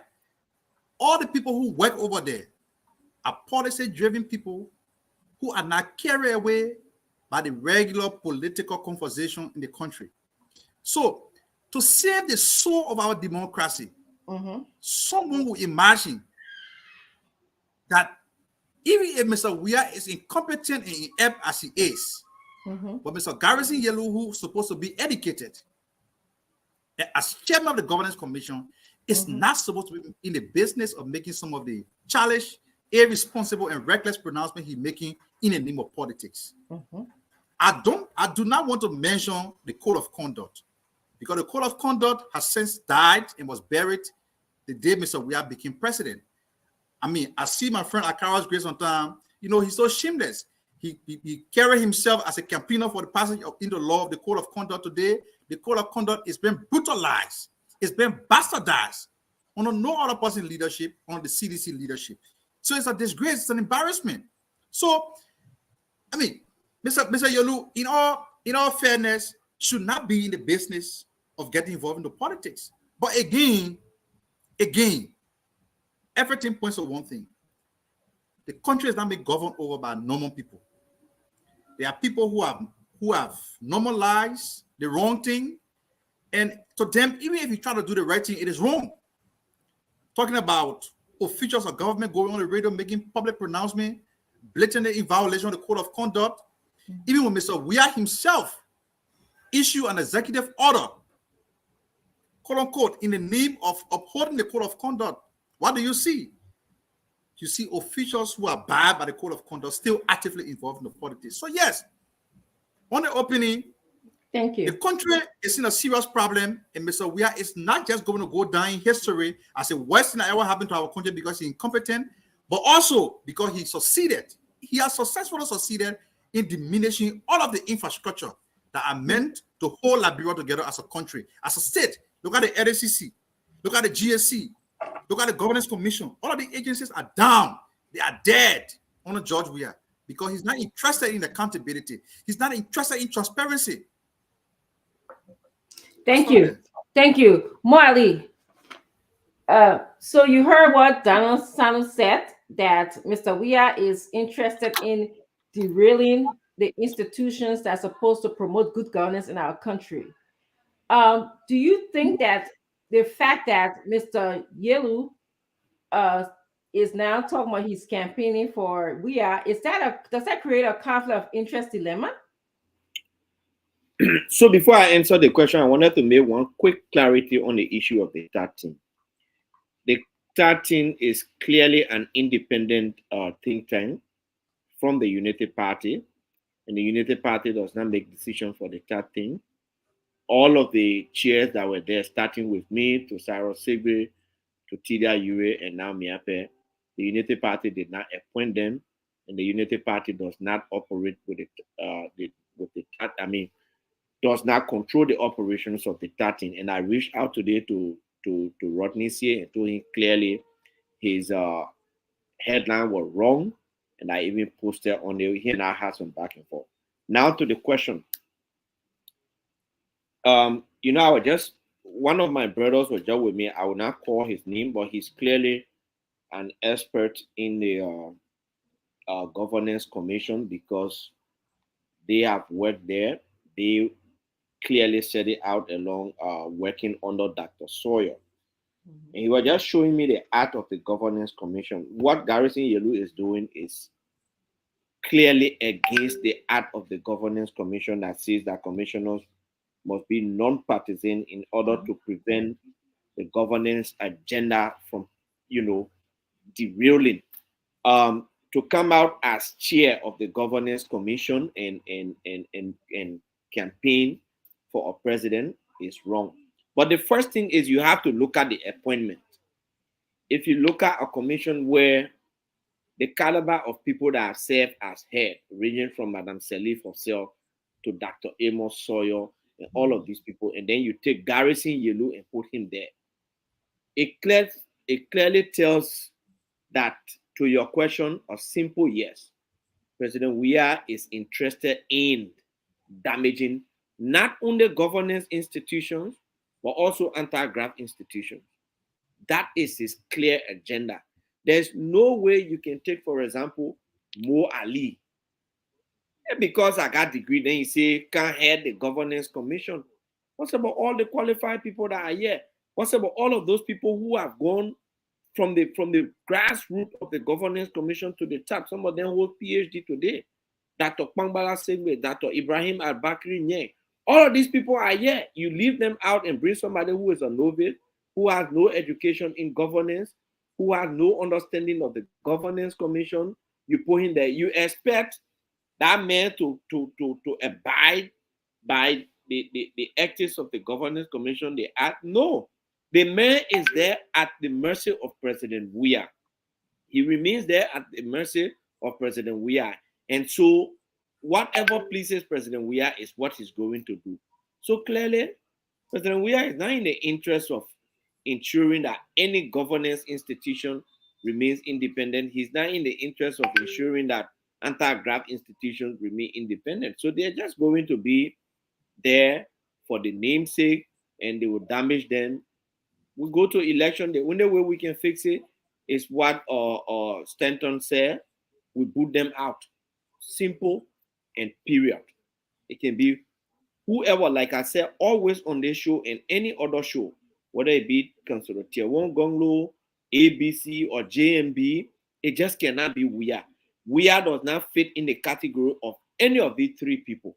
If you don't like the other one, carry the other one. But Weah must be out. Thank you, Moali. I'm going to go to Mr. Fagon. Mr. Fagon, you know, Moali just said that Weah is not interested in any of the independent institutions that uphold government. Why government institutions? Why do you think he's not interested in that? Why should he be? Why should he be? We're talking about auditors dying. We're talking about extrajudicial killings. We're talking about $140 million worth of drugs in one burst. Let's do an educated guess. Over the last 5 years, billions of dollars worth of drugs entered the country. $11 million for rice, you didn't see it. $30 million for stimulus package, where is it? People left from making $150 to making $45. And you're talking about a guy who cannot read properly heading governance commission? As a matter of fact, the picture that is placed on Front Page Africa, did you take the time to look at it? I'm asking a Diamond to put the picture up so George Weah can see the nuisance they make out of him. Look at Garrison Yelu and your CPP. You will clearly see Cummings' picture in the convoy and the pickup truck in the back. Sir Cummings' escort car, the black Jeep. You see the white? Look directly behind him. You see Cummings' big picture on the pickup truck. They chose the wrong picture. It shows President Weah that you're taking people that you don't even know. And you think they're your people. They're not your people. What I can say to you on this issue of the Governance Commission is that it is an integrity institution. It is a policy-driven institution. Even if you Google it, you will see it. And for you to appoint someone to that position and think that the next 4 months, after which they will not take pay for 3. Now you're talking to somebody who was in the government. I know how Sawyer then suffer.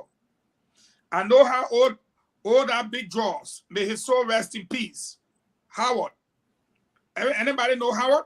He was there. The frustration, even to the extent, caused him to go to an early grave. There's no money there. They did not even have a single car to drive. The whole place, because when Sawyer was leading, they wanted to find him for the car. They was it a year. This was it a year. Was the one who went to see Sawyer car. Big noise came out of it. We got to take the old man car and carry back to him. Wow. So you worry about a commission that does not even have $1 in the account. And I'm telling you, yes, government commission is the poorest of the poorest in government. Wow. Nobody goes there. There's nothing there. They don't have pen. They don't have sheet. I am an eyewitness. They don't even have laptop. So we are wasting time on this guy. Diamond put the picture up. So at the end of the day, you see, we are going to grab somebody because of local politics. When you look at Nima, he said, let me grab Garrison Yellow. Since he decided to support, then of course I can make use of him because he's a loggerhead with Prince Johnson. Watch and see what Nima Kwado is about. Because at the end of the day, he will soon get frustrated and he's not going to remain there. And the next 4 months, I put any amount of money in bet. Okay. He will only receive 1 month paycheck. And the government will be over and done. And that's it. So I suggest we move on because this is not worth our time. Thank you. Thank you. Lastly, I'm going to go to Councilor Lamy. Councilor Lamy, I want you to talk about the whole issue of conflict of interests. Here we have a man who's supposed to be maintaining the integrity of the governance institution in Liberia, and he's now playing partisan politics. How does that create a situation for conflict of interest? I mean, the issue of lawlessness in Liberia it shouldn't be surprising to you when people at the highest level of the government decide to be lawless. Over the past few months, if you look at the appointments that Mr. Weah have made, they've been clearly politically strategic. That's basically what he's been thinking about. It's never been about competence. It's never been about whether the person brings anything meaningful to the table. It's basically been about a political strategy with the aim of winning an election. So you see, most of the people he appointed basically were from Nima County. When one Nima person leaves a particular position, he replaces that person with another Nima person. That's not because it's the best, sharpest knife in his toolkit. Got nothing to do with that. So he dismisses the other man from Post and Telecommunication. What does he do? He replaces him. So almost like it's a tribal thing that he's doing, which is not good for the country. But generally, when it comes to people not abiding by the law in the country, it's normal. It's normal. Unfortunately, when it's against a particular political group, that political group is up in arms against it. When it's the other way around, they defend it. So we have to get to a point where we will say that the laws are the laws and we'll be married to our laws. We have to be married to our laws. Whether we like it or not, we got to be married to our laws. If we are married to our laws, we won't be discussing whether Mr. Yelu has left his position, which should be non-partisan, and going to a campaign. He will not even be in that position in the first place. He brings nothing to the table. I mean, I'm not against him. I'm not saying anything against him as a person, but he brings nothing to the table. So, I mean, his law degree he has doesn't put him in a position where he can provide general policy direction for the government on issues across the government, on legal reform, on policy reform. You know, Mohammed listed a litany of people who've worked in that area and who have been schooled in that area and have gone to the level of acquiring terminal degrees in that area. They overlooked all of them. That tells you that they're not interested in changing the dynamics of our country, reviewing the legal, social, and political context of the country at any given time, and proposing policy changes or law reforms to address those issues. That's the role of that particular group. So to find a guy who now is fighting for his political life because he knows that they are tied to the hip, he and the CDC people are tied to the hip. So he's fighting for his political life. So it's understandable that he will not be law abiding because that's the environment that we survive in. And we all got to make it our business, regardless of which of us win. It's clear that none of us want Mr. Weah to continue. So, but regardless of which of us win, we have to ensure that we stop this particular behavior. This behavior of giving people jobs because they are our friends that are not competent. Because if your friend is competent, fine. Because they are our relatives, for the relatives, we shouldn't give them jobs at all because that's nepotism. So we should count that one off altogether. Or because they're from the same part of the country, tribalistic reasons and stuff like that. We have to get rid of those things, and we have to make sure we get married to our laws and we remain married to our laws. We should be Catholics when it comes to marrying our laws. Because in the Catholic Church, you can get divorced, right? So when it comes to our laws, we should marry to our laws like Catholics. That's what we should do. Regardless of whichever of us wins, we should be prepared to hold our And people. also, you don't get married if you don't want to get married in the Catholic Church. So that's the point. So we should marry our laws like we are Catholic people so that we can be able to divorce from them. That should be our mantra. Because if this country is working by law, most of us, I mean, how many of us will even care about politics issue if the country is working? I just certainly would not care. So that's what we have to get rid of lawlessness. Lawlessness is a virus. We need to find a vaccine for it. In fact, we already got a vaccine for it though. But we need to administer that vaccine. We need to administer the vaccine against the antiretrovirus for lawlessness. We need to administer it, and we need to administer it consistently to rule all our country. Thank you, Mr. Paco. Santa, I'm going to go to you. It sounds like you have something. No, but it's my turn, right? I really don't want to waste time on this good governance guy. Go ahead. To me, let's just wait for the next government and talk about the real good governance. It's 5:30. That would be 9:30 in Liberia. Good governance.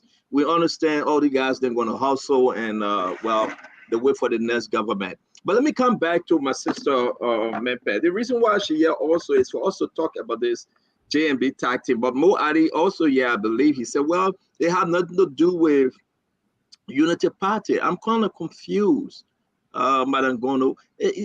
You say you reached out to Tidia.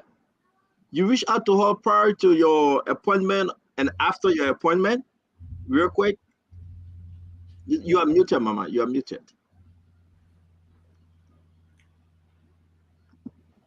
All right, you good. Go ahead, man. Yes, absolutely. That is correct. And why I said I don't want to dwell on this is because, like I said, temperatures may be a little high. And our goal here as opposition members is to work together as much as possible. So it is true for the record that I reached out to her prior. And like I said today, I also attempted. I do respect her space. I know I understand, but is there anything, and the reason why I'm holding on to this, is there anything that, what is the backdrop? What's that hidden story that caused them to relieve Tidia of her position? It's only because she wasn't responding, or because the AMP group under Costa and Bernard, you have taken another position and they didn't endorse Joseph Boakai? Let me answer my question. I beg you. I beg you, Madam Gono, because we are hearing these different things coming up, and we really have to address it on Spoon Talk tonight. Is it because of Bernard, you were saying, listen, man, I'm going to wait in the second round, or I'm going to step aside, Costa take control of the party? You guys saw Tidia Ure with Costa in Ghana. You guys were hearing about that $30 million that was coming by way of CDC. I mean, what's the hidden agenda here that caused you guys to have an emergency meeting and now ask you to chair the tag team? There's no hidden agenda. I don't think we should overthink this. If you talk about proximity to Costa, then even me would be questionable, and you know that. So I think that we're thinking too much. The tag team said the position had been determined for about 8 weeks. We have limited time. We have a goal to ensure that Ambassador Joseph Boakai becomes the next president. We have a goal to make sure that the people of Liberia win in 2023, October, which is less than 4 months away. And that was what informed the decision to replace the chair. As far as political maneuverings, political rumors, those things that cannot be substantiated, we do not want to go into that because we do not believe that was the reason. I'm telling you, within the tag team, Tidia is loved. Everybody, we formed a committee. People wanted her on board. Frantic efforts. My last question, though, because we are all on the time. We're overthinking it. I think we're overthinking it. Yeah, but we want you to clear the air now. That's why you're here, Mama. Yes, my thing is that had Tidia in her own position, I mean, has she endorsed Joseph Yema Boakai? Did she endorse Joseph Yema Boakai? Well, she worked with the JMB tag team. Has she endorsed Joseph Yema Boakai? Have she openly endorsed Joseph Yema Boakai? Well, at this point in time, I don't think, listen, at this point in time, except she denounces her support for him. But as far as we know, she supports him because as the chair of the tag team, whose mandate is to support the election of Joseph Yema Boakai. She wasn't at the program. She wasn't at the program. And, I wasn't. I understand, but she wasn't at the program. You wasn't the chairlady at the time. She was the chairlady at the time. She wasn't at the program. Her father was absent. He was absent from the program. Costa was absent from the program. The whole ALP, they hired RK because she's from the ALP. They were all absent from the program. That is true. But however, that will be up to them to explain their absence. We do not want to make jumps. We do not want to assume for people. These are political times. I'm sure when the right time comes, they will address their absence. But it is our hope, and we'll continue to call on them, their supporters and Liberians everywhere, to put their differences aside and think about country and see the bigger picture and come on. When you reach out to Tidia, my last question, because the other guys got to come. When you reach out to Tidia, did she answer you? Have she respond to your? Did you text her? Did you call her? Yeah, did you send her an email? Have she responded to you? Prior, I got a response and acknowledgement. Today, I have not, but like I said, I told her she's in no hurry. She will get back to me when the time is right. We come a long way, and I just want us to leave the personal sentiments aside and see how we work together. Time is fast spent. The people of Liberia have their interests at stake. The future of the younger ones, posterity will judge us if we do not take certain actions now. So I want us. Do you think it was a mistake that Tidia? Do you think it was a mistake that that they replaced, brought you in and removed Tidia? Because now less than 4 months to go to the election, and she's from the ALP. Her father is disgruntled. Costa is having a problem with JNB, and now the only daughter that was there on the tax. Hold on, sister. Hold on, sister. You think it's a problem now removing her at this junction, knowing the split that ALP have now with UP? You think it was a wise decision to remove her? Well, they say only a fool does and find out what a wise man would do earlier. I don't think that the issue here at stake, the issues with the ALP or the assumed issues with the ALP has anything to do with the leadership of the tag team. I think the tag team, as a think tank group that wants to operate, that wants to achieve its goals, had to do this in order to maintain direction. This is not and it was done with utmost respect, utmost admiration for her, utmost gratitude. Even when I reached out to her, I outlined those things. When I had radio appearances with the team in Monrovia, I let them know how grateful we are. I do not think the issue about them remaining with the JNB-led campaign has anything to do with the tag team. I think it's nominal. I think it's being smoke screen. I think is far-fetched. People should not use this issue regarding a group that wants to work, a group that have to get voter registration issues dealt with. People should not use this to smoke screen for other reasons. I think this is nominal. I think that with time we will understand what happened, but we have to keep going. Like Eugene will tell you, the train has to keep moving. Thank you. Thank you very much. Thank you, Dr. Richardson. Yeah. Does anybody have any other questions then for Cole? I have a question, Cole. The last election cycle, who did you vote? Who did you support? The last election cycle, I supported peace upon his memory, Councillor Charles Walker Bromskin. And this election cycle, you're supporting JNB. Ambassador Joseph Iman Boyko. Can you just tell the audience what is it about JNB that led you to support him? Well, the campaign for JNB this time is one in history that the incumbent themselves have made possible. We have a country right now at rock bottom. You hear Stenson and others talk about it, including yourself. We have government at its lowest in terms of performance. And there was a time we wanted generational change so badly. We wanted young people to stand up and take out the affairs of their country. We were passionate about that. But I think with this, we've come to the place where we say we need that experience. We need that old head. We need that wisdom. We need that leader who would properly transition the younger people to power or to governance. And this is where we see Joseph Yima Boakai amongst other qualified candidates in the opposition, but who stands the greatest chance of galvanizing the people to take over our country and make sure that we restore some sense of normalcy. So you look at him in terms of qualification, long public service. You look at him as a man of integrity. You look at him as someone who understands the working. And you look at him as someone who the greater number of Liberians can relate to. And that is why we need to support him if we need change and if we need that change expediently. Anybody else have any other questions, comments? I think I should just ask you, what's the next step now for the Ting Ting? Yep.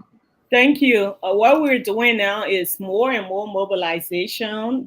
We've started to work with university students, high school students in the diaspora. We're inviting more people on board. We have to rally resources. And then we look at our strategies. We're starting to prepare for pool washing, making sure that we're able to recruit the right people, making sure we're able to give them the right training. We are going to assist the Unity Party as an auxiliary. We're going to assist them where they need us in terms of campaign. So we have to increase mobilization of resources and persons. Coming up, we have a major engagement July 2nd.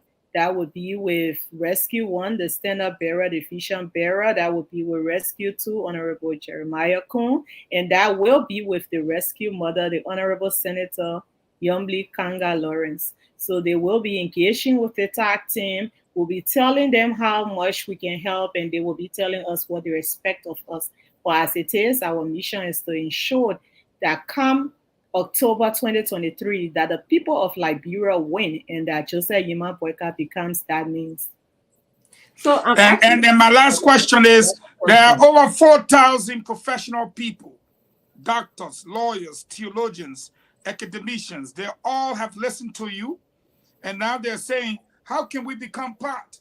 How can we join? What's the email? What's the phone number? Where can we get you guys? I'm the conductor on the train. They're asking me. So are you going to come back with emails, phone numbers and stuff like that? Yes, I'm going to be regularly visiting. And I'm going to be updating you with that information so you give it to them. And I just want you to know those people who are passionate, we're going to be making sure that they get in touch with their people on the ground, because, election is about numbers. And I know people would like to say legally that one man got one vote. But as a politician, I say that's a legal matter. Politically, one man has a lot of vote because, you there, the stuff I go, you got tons of people back home you can call to vote. Tons of people you can commit to say, you know what, I want you at that polling station taking care of those votes.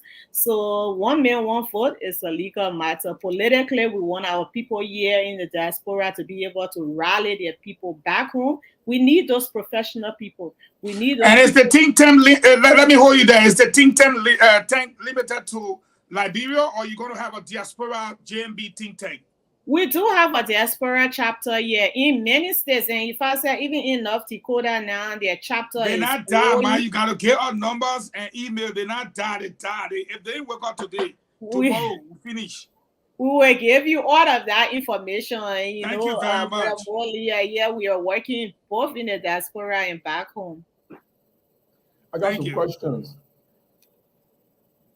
You said, if I heard you, you said you were previously supporting Councillor the late, the ashes be to his peace be to his ashes. You were supporting the late Councillor Bromskin. Does that mean you were also a member of the Liberty Party? I supported his candidacy, not as a member of the party. Okay. And then were you still with the party, whatever the situation? Were you still with the party after he died? No, I supported his candidacy, and at the end of that election, his candidacy was no more.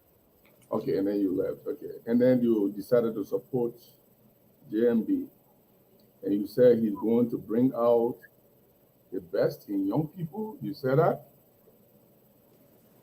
I said he's going to help to transition the next generation of young leaders. Thank you.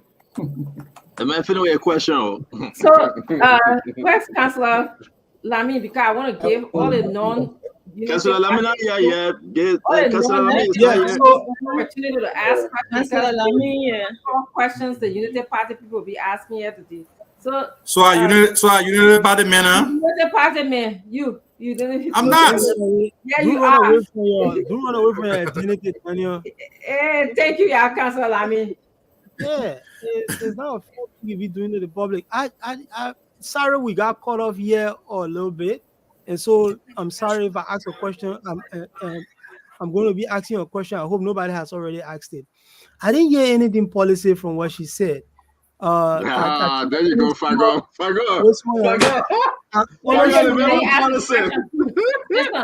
Let's protect us.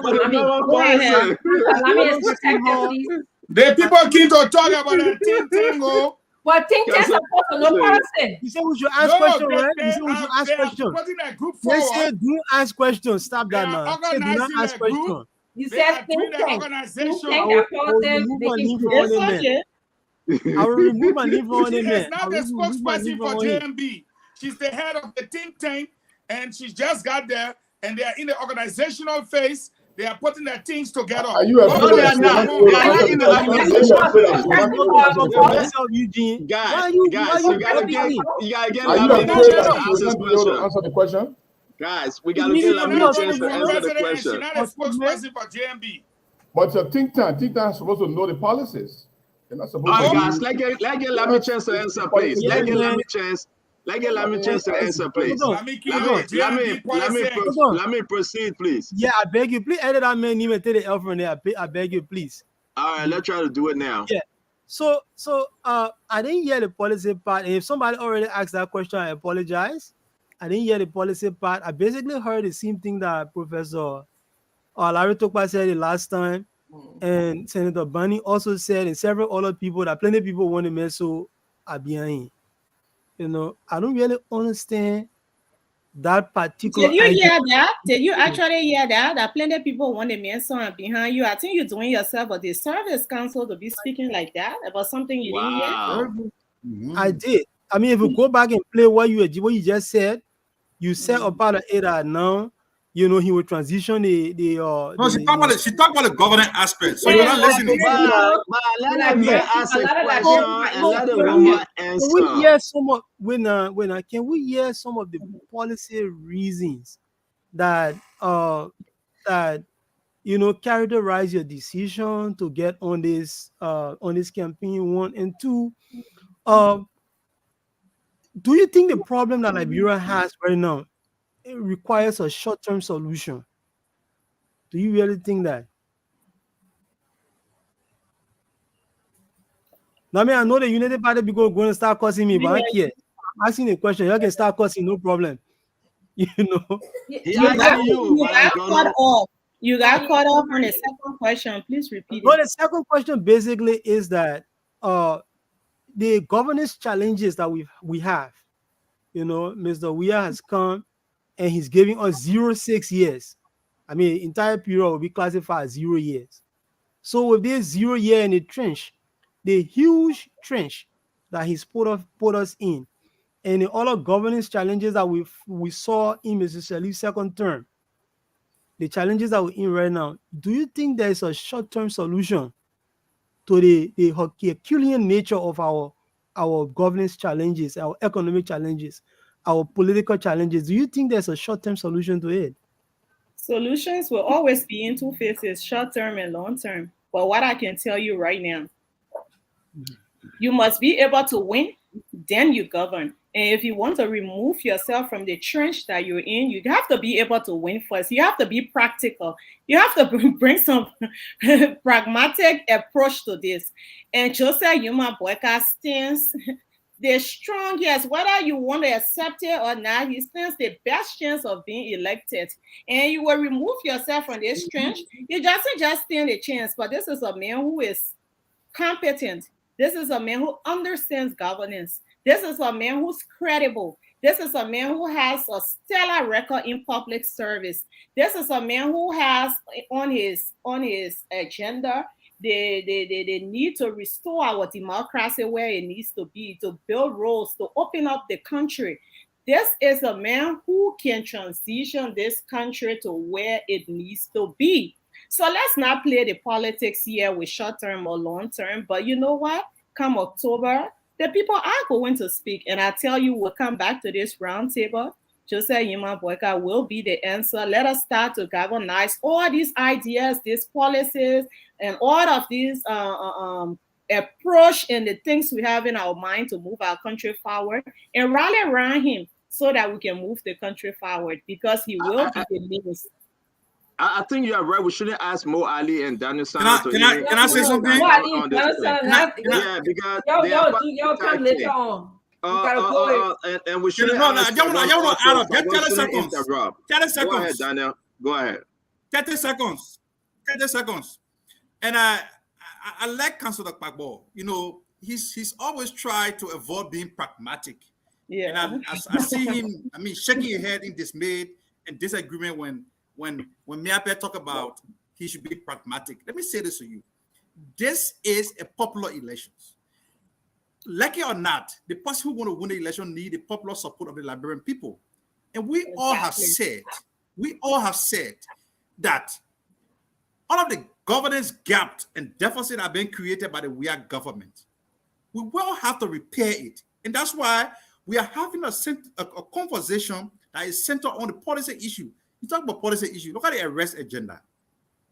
Who in this country can now deny the fact that there's a need to diversify the agro sector? 30 seconds finish. No, we're not going to be here to diversify the agro sector.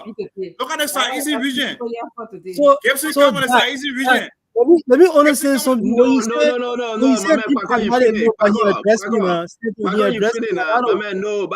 But you stop this thing by. Let's ask the sister the question that she came on the show. Gibson came and asked his two lazy questions. She knocked him out. You came with your short-term policy achievement. She knocked you out. Let me go ahead. Let me ask you though.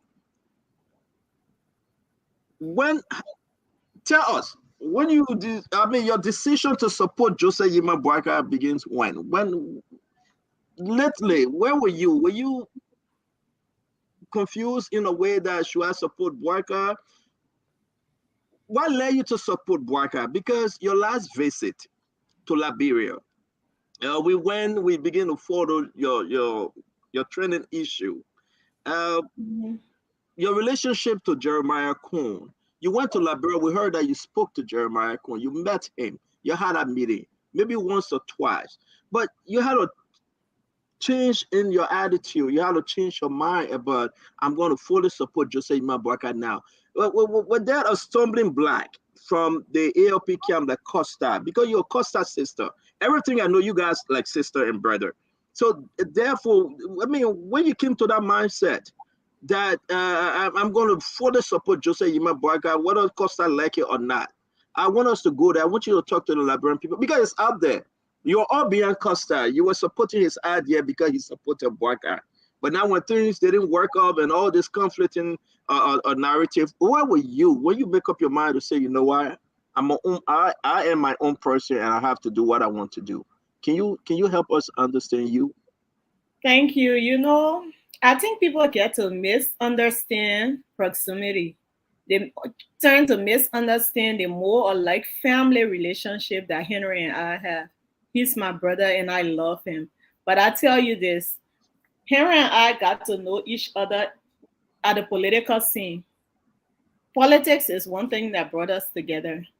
So I have been into politics and I have an independent mind. I decided to support the opposition to begin with.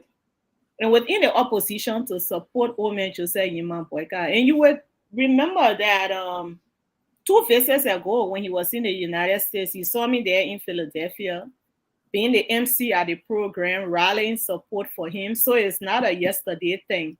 That was even before Senator Kuhn came into the picture.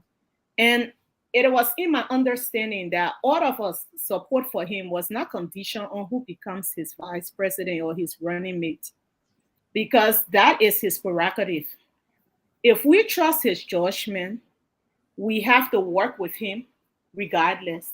Of course, there were news out there that he might have picked Costa. Being a sister, being a close ally of his, I wouldn't reject that. If I'm a close friend of Mo Ali and I hear that Mo Ali is being tapped to become the number 2 to Omen Boakai, should I now say why Mo Ali? So did I support the idea that he could pick Costa? Absolutely. Do I think that Costa is a great guy with leadership ahead of him? Yes. But that is within the Omen's right. That is within his wisdom to choose who he wants to be his running mate. He did. And it was after that, even though I have known Senator Kuhn for a while, it was after that we came to the table to see how we discuss, how do we move forward, how do we work generally and at the level of our own counties, and he happens to be my kinsman, to ensure that we have victory, to ensure that the people of Liberia win. I don't like to call it our victory because I'm telling you, it will be a victory for the people of Liberia, not even for Joseph Yima Boakai. Ambassador Boakai will only be the means through which that victory is attained. So that is how we came to be. So our support, or my support for Omen Boakai, it's not yesterday, it's not last week, it's not when I met Senator Kuhn, it's not last year. Go back to 2 years, even 2 years ago when he was here, you saw me actively playing a role there. And it is my hope that all those who are kind of subtle, lukewarm, will pick up steam and get on board the train and focus on Liberia, because it is about the greater good of our country. Someone said the revolution is the most important thing, and that the interest of each and every one of us individually means nothing at this time.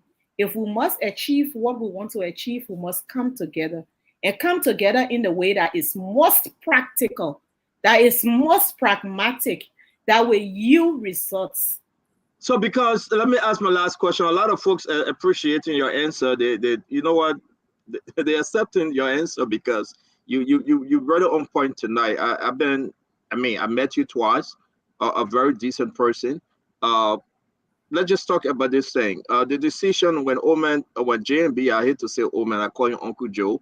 When he made the decision, listen, I will carry Jeremiah Kuhn. You had a problem with it.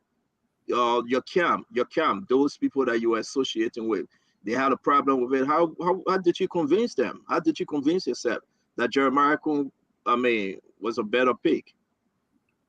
Well, I would say more of disappointed when you have your mind, fixated on something. It's obvious that there were a group of people who wanted Senator Kanga Lawrence. There were some people who wanted Henry, including myself. There were some people who wanted Jeremiah, and even other people who did not reach to the naming stage. But at the end of the day, you go back to put those emotions behind you. Part of political maturity is accepting political disappointments. People were disappointed, but at the end of the day, you ask yourself, is this the best thing to do in the interest of the country? How do we deal with it? And then you had, let me tell you, Senator Kuhn, he himself has been very excellent in outreach. He's been reaching out to people, trying to make them understand that, let us focus on how we can assist the old man. And I think we're just overrating the role of the VP here. This is a job to assist the old man, and he has been doing that effectively. So at this time, we say, you know what, this is about country.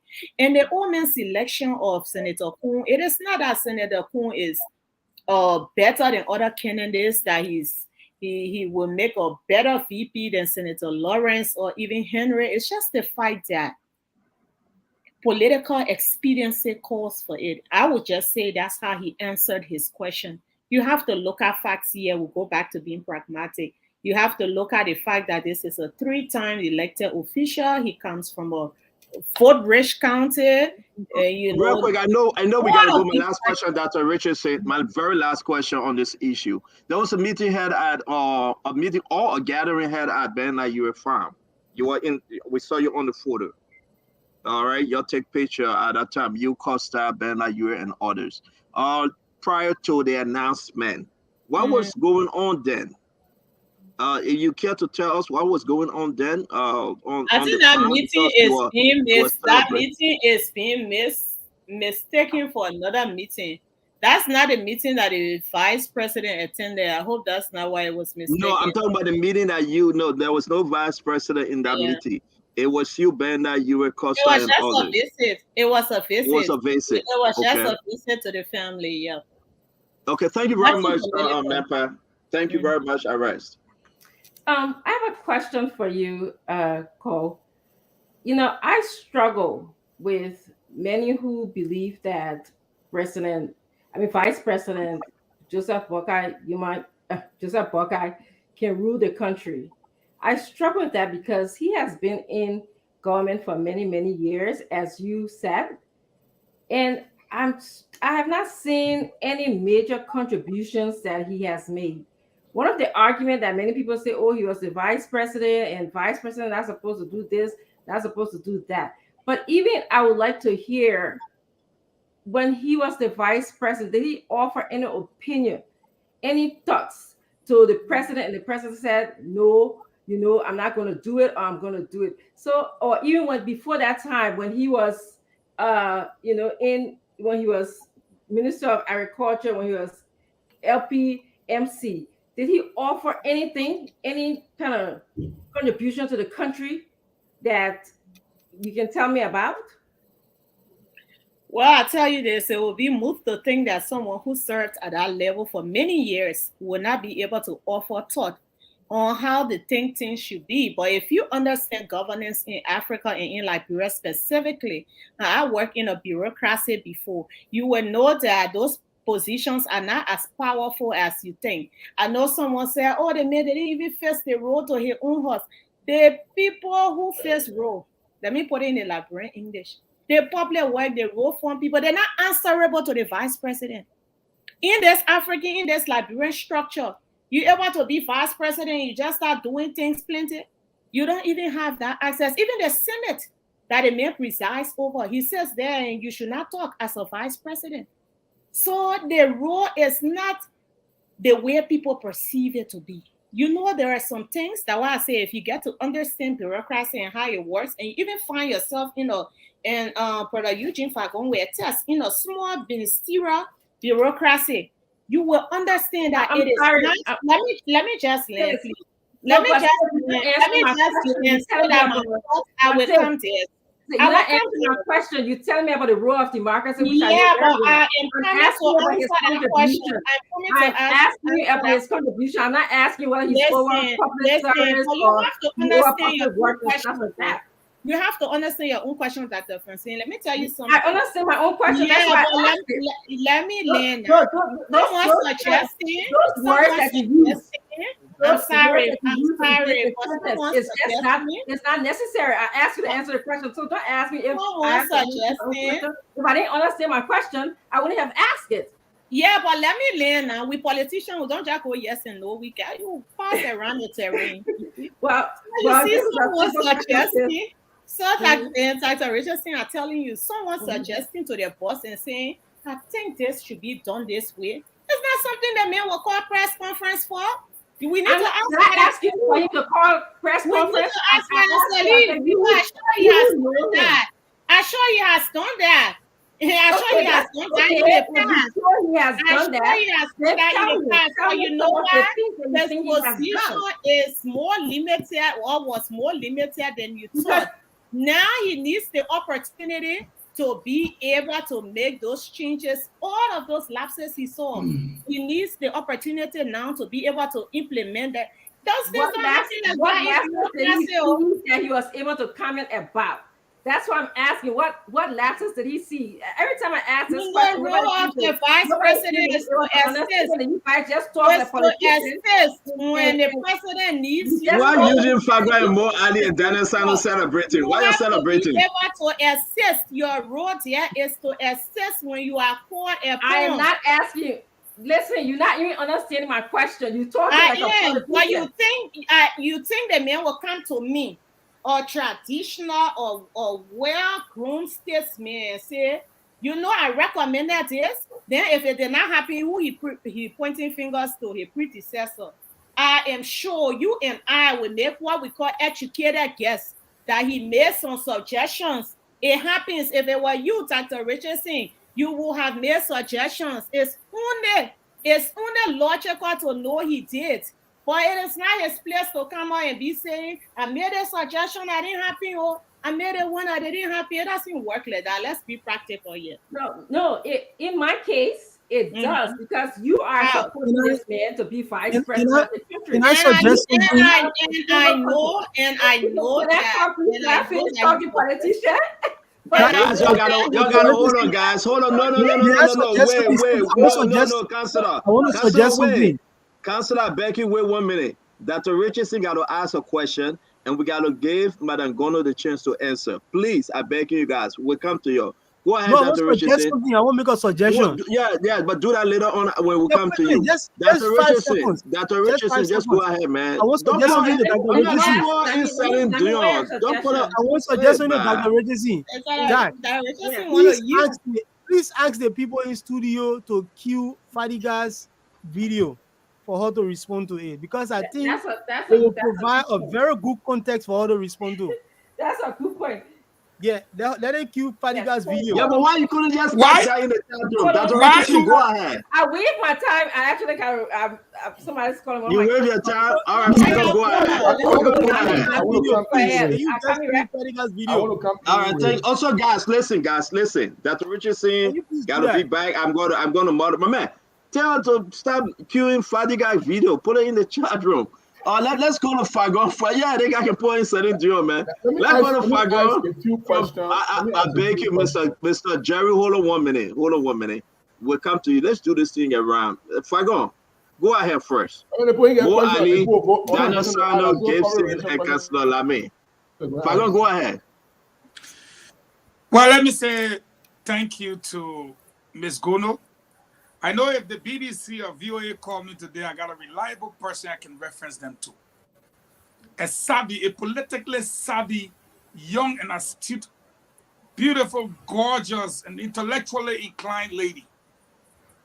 And, you know, sometimes when people ask you questions and you want to give them the answer and they don't want your answer, they will distract you. And that's what Dr. Francis did. I'm afraid I have to say it. Article 51 is very clear that there shall be, and I'm reading, a vice president who shall assist the president in the discharge of his functions. Did Joseph Bagana do that before he was allowed for 12 years? The vice president shall be elected on the same political ticket and shall serve the same term as the president. Did he not do it for 12 years? The vice president shall be the president of the Senate and preside over its deliberations without the right to vote. Did he not do that? Except in the case of a tie vote. He shall attend meetings of the cabinet and other governmental. Look, we don't need to waste our time. Yeah, man. You want to learn about Joseph Baga? Just Google the man name. It will tell you more. So that's true. You got no question to ask. The fact that Lami can say, Q, when we were Q your video, your man got video set. Kill your own. You tell me you running for somebody to kill somebody for a video. No. Kill videos, find negative videos, find negative My man, videos. let me wait. Find a negative. I want to find negative video because you find it. But you don't get no video on him.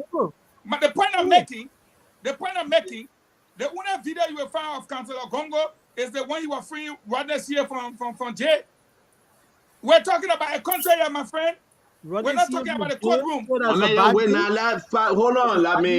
Let me come to you. Hold on, please. Finish up, Fagon. You're in era to fight. Then every day you won't start fight. As soon as somebody want to beat you below something, you'll start crying. You are calling for a video of a former vice president who served your country a heartbeat away from the presidency for 12 years, who has been in public service for a record over 40 years, who is very healthy and running around the country, who has been there, done that, who has a record that no person, including the incumbent, can measure with. You bring Gonglo there, he said, can you compare your record with Ambassador Boakai record? He will tell you no. When Ambassador Boakai was serving the country, I won't Gonglo. I was just probably going to my kindergarten school. As for Joe Weah, he was not. All right, so we gotta go. Excuse me. Yeah, forget about Joe Weah. We gotta go. As for Cummings, at that time, he told him that you gotta go to ABC. So this thing that y'all want to compare record, y'all leave it. Y'all ain't got no record there. Y'all try to say your own, but there is absolutely no record to compare, parallel with that of Joseph Numa. Thank you very much. Let me bring in more. After Daniel Sano, after Mo. My man, no more 10 seconds for you. No. Even Shadi Bromsky said, had it not been for this man, my mother would not have gone to school. Thank you. Your 10 seconds is up. Mo Ali from that Daniel Sando. Talk to us, Mo. Thank you. You know, I've been knowing Cole for a very, very long time. In fact, from my high school days, and I know her to be a very brilliant woman, and that's why Dr. Francine question would not even shake her. And the interesting thing is Dr. Francine will ask the question all the time. Anybody who comes and say I'm for UP, the first question she asked, what kind of advice Joe Boakai gave Ellen? And one time too, I said, but I used to be sitting there when Joe Boakai advising Ellen or when Joe Boakai and Ellen talking. For me, those are trivial questions. What Joe Boakai has done, this and that. And I'm happy that Eugene has read the function of the vice president. But you know, as long as Dr. Francine Richardson keeps asking these questions, we keep reminding her of the history of this country. When Turbo was vice president for 19 years, those who were living at that time, not many people heard of him. The only name they heard at the time was Totman. And little known, Turbo became president.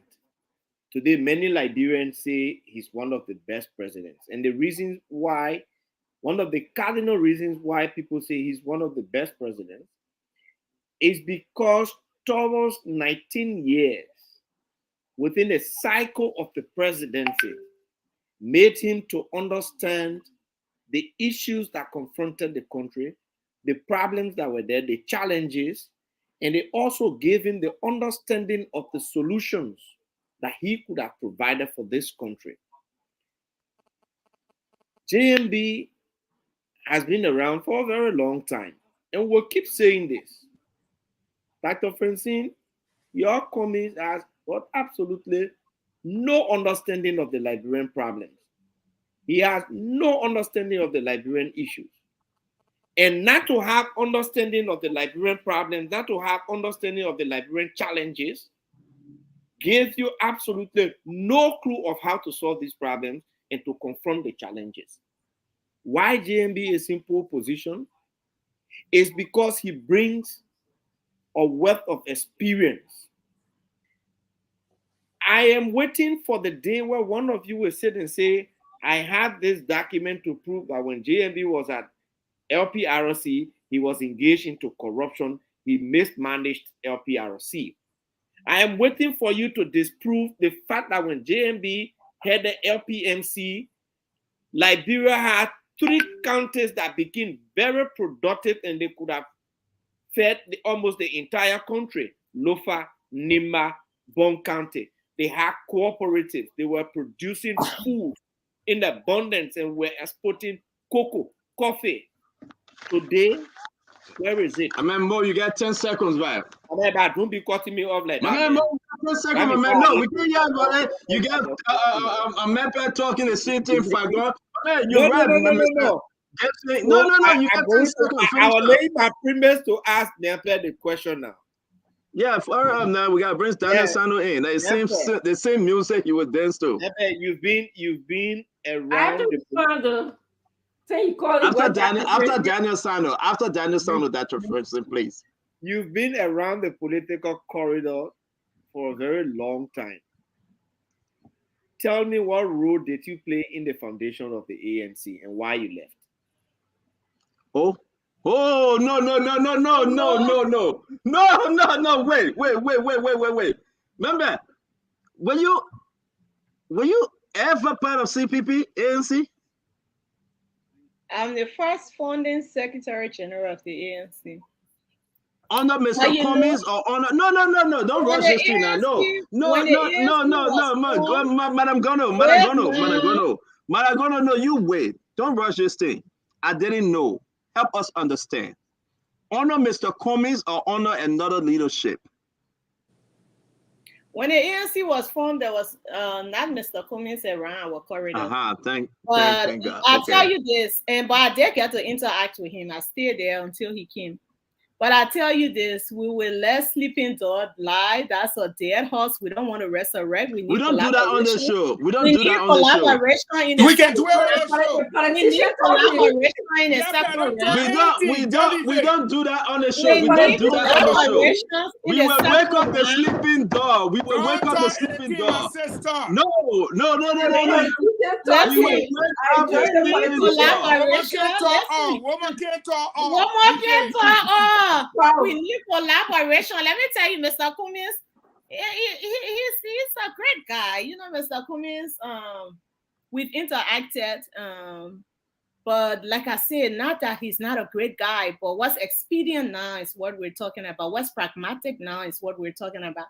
So we will leave it as it is. I think he's promising. There's leadership ahead of him too. But for now, we have to focus on what's pragmatic. Dr. Richardson, please come in before we go to Daniel Sando. Why are you going back to Daniel Richardson? No. I can't go to Daniel Sando. I know exactly where he's going with this one. Dr. Richardson, she's saying that Mr. Cummings is, Dr. Richardson, let me lay this in for you. She's saying that Mr. Cummings is promising, but it's not now. She's saying that Liberian, there you go. I find nothing expedient about Joseph Boakai. I find nothing, that's like, you. Mm-hmm. Yes, and many other Liberians. That's me and many other Liberians. Okay? Yeah, not the majority though. Well, I'm not sure. When you say it's not a majority, I'm not sure what you mean. What you have to tell me that it's not. But you gotta get Dr. Richardson on time now. Let she ask you. You know when Mo Ali come here and tell me that, the vice president was at LPMC and he did XYZ. Mo Ali, why can't we see what he did? You tell me that Liberia had. You have to be waiting to see it though. Well, you guys have to put it on paper. Send it to me. When you are in a ministerial position,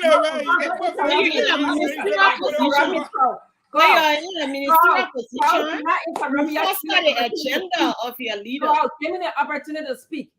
Why don't you guys list the things that he said he did? He said he brought farmers to the road. What policies did he actually implement? You know all that thing that's real in the war.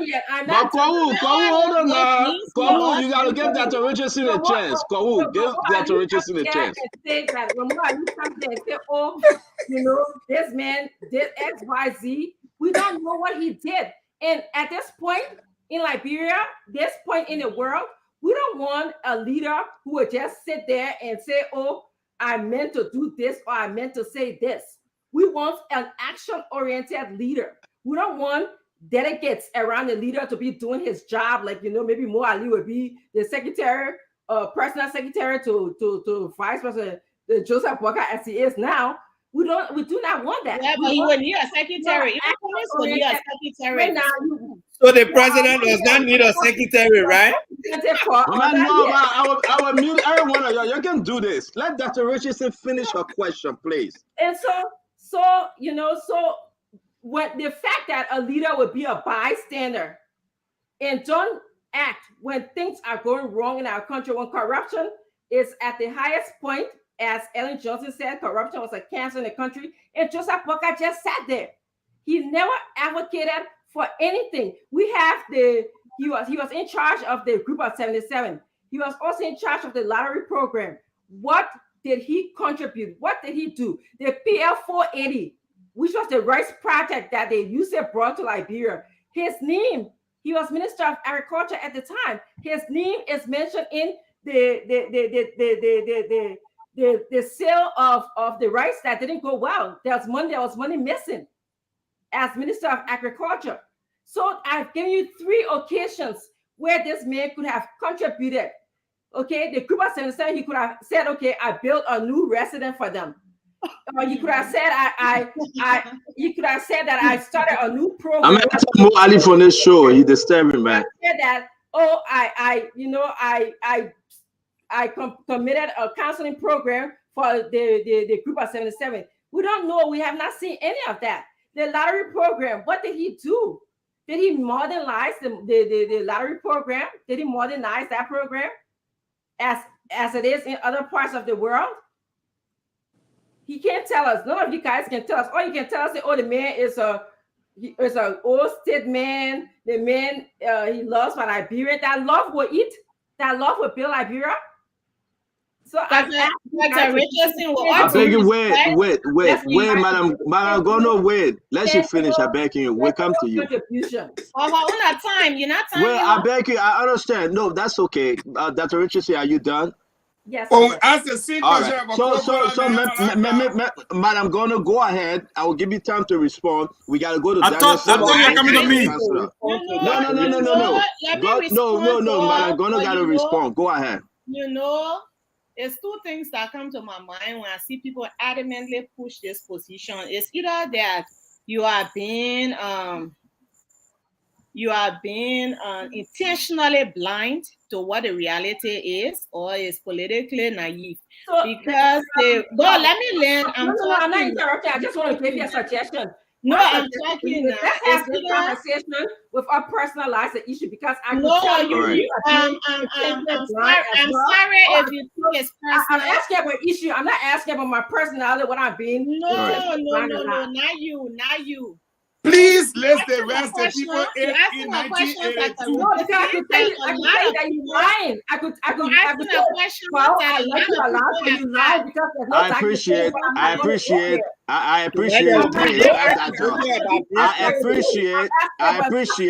You say it's not Dr. Richard saying, but we shouldn't personalize it. Yes,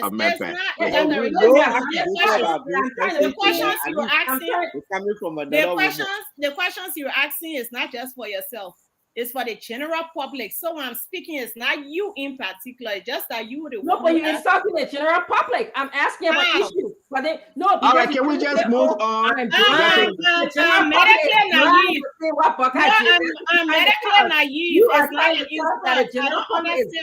insult. I'm sorry that you. So we the politicians, when we say don't put yourself between the women talk.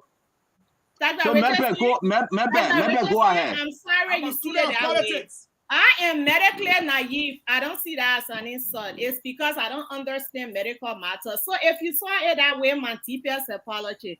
But let me tell you something. Go ahead. Thank you. It's either that we are not willing to see things as they are. When you have a job in public service, you have a way you're expected to go about that job. Even if you're a cabinet minister, You have to follow the agenda of the government you work for. If that government said, this is what we're doing this time, this is what you do. And when you talk about contemporary African politics, you don't just come there and start reinventing the wheels. And to say that he did not make substantive suggestions, that he did not work in ways to improve the system, it will be a disservice to him. What are some of the indicators we look at? The fact that he was corruption free, it tells us that he was doing good things. If he was not stealing, it means he was in the interest of the greater society. So that's an indicator. The fact that he was clean means that he was doing good things. The fact that he was not pocketing the money, it means that he was doing things that were in the interest of our public. So this man's record, not because other people don't have record in public service, we should not reference his record. We have to reference his record because that is what we need now. Someone who understands that space. And Mo couldn't have presented it better. That today people say, oh, Toba, oh, Willie Toba was good. People like to say, a certain group of people, oh, Willie Toba were the best. It was because for a long time, he saw all of those lapses and he was able to come and 19 years correct it. So we gotta move to go ahead, Rico. We gotta move to Daniel Sanders. I just want to make one comment, Carl. Yeah. You said the fact that he was clean, okay? We have no evidence, okay? We have just like we have no evidence to say that he was clean and he was corrupt. We have nothing. Am I protected? We have nothing to indict. Am I protected? Daniel, It's just 5 minutes. Am I protected? That's the question to ask. Am I protected? Listen. 1 minute. I'm gonna do this real quick. Hold on 1 minute. I'm gonna do this real quick because we must bring in the phone line. It's the first, her second time on our show, but as a tag team chairperson, it's her first time. We got to go to the phone. Now, Daniel Sano. I just talked to her. Let me ask my let Daniel Sano go first. Mr. Jerry, you will come in. No. You started this fire. Daniel Sano, please go ahead. Yeah, because I wanted to clear certain things. Thank you. Daniel Sano, please go ahead. And, yes, sir. Thank you, Stanton. And I would just want to say that I can understand the war drove a lot of people from Liberia, and since the war, they have not been able to come here. They have not been able to study the psychology of the people back home. They have not been able to understand anything about Liberia. I have no disrespect to our friends, our brothers, our sisters from the diaspora. I think it is deliberately wrong for Dr. Richardson and the ANC to think that by tearing down the impeccable credentials and record of Joseph Yima Boakai is the strategy to land Mr. Cummings to the presidency. It wouldn't work. You know, that thing we call politics, everybody has their own shadow. If you try to walk in Joseph Boakai's shadow, you will not succeed. Okay? Nobody in this country, nobody's in the country will agree with your assertion that Ambassador Boakai has no record of accomplishment. Nobody's going to agree with you. Where in the is first it, place, Daniel? I mean, you guys just talk. They only bow. Daniel, please email me his accomplishments so I can fact check it. They only barometer. I'm coming, Dr. Richardson. We're talking about governmental experience, public sector experience. We're talking about corporate, leaders. They want a barometer. The commenter experience that use, has Liberia so corrupt. The commenter experience but when we call for record, the commenter experience that have poor education. The commenter experience that has Dr. Richardson, can we protect Daniel Sano, please? You have your time to reply. Daniel Sano ask for our own record too. Don't bring no Coca-Cola record here. Barometer. And there's a campaign, there's a contest for public service of not a community chairmanship, but the highest seat in the land. Thank you. Therefore, the only barometer that is available to the Liberian people to be able to assess these candidates is their public service record. What is his public In service this record? race. What did he do In for this the No, no, let race. me hold you 1 minute. Daniel, hold on. Daniel, hold on 1 minute. interrupting me. I think, no, but I think that Richardson is asking a unique question. You cannot just generalize his public service record. Give us 2, 3 different instances or show us something. It's either So the LPMC ask a question and listen. What did he do at LPMC? I'm coming. What did he do? I'm coming. LPMC? What policy did he implement at LPMC? Fago, it's not you. We asked Daniel Sanders. It's not you, Fago. Disrupted. He implemented the agenda. The question she's asking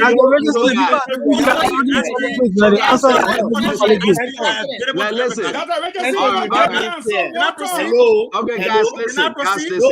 No, Daniel Sanders, wait. I beg you, wait. Wait. That's the issue. I am here as the Secretary General of the United Party and the Director of Political Affairs in the office of Joseph Boakai. Okay, can we come in and ask some questions? Daniel, you have said a lot of public. I will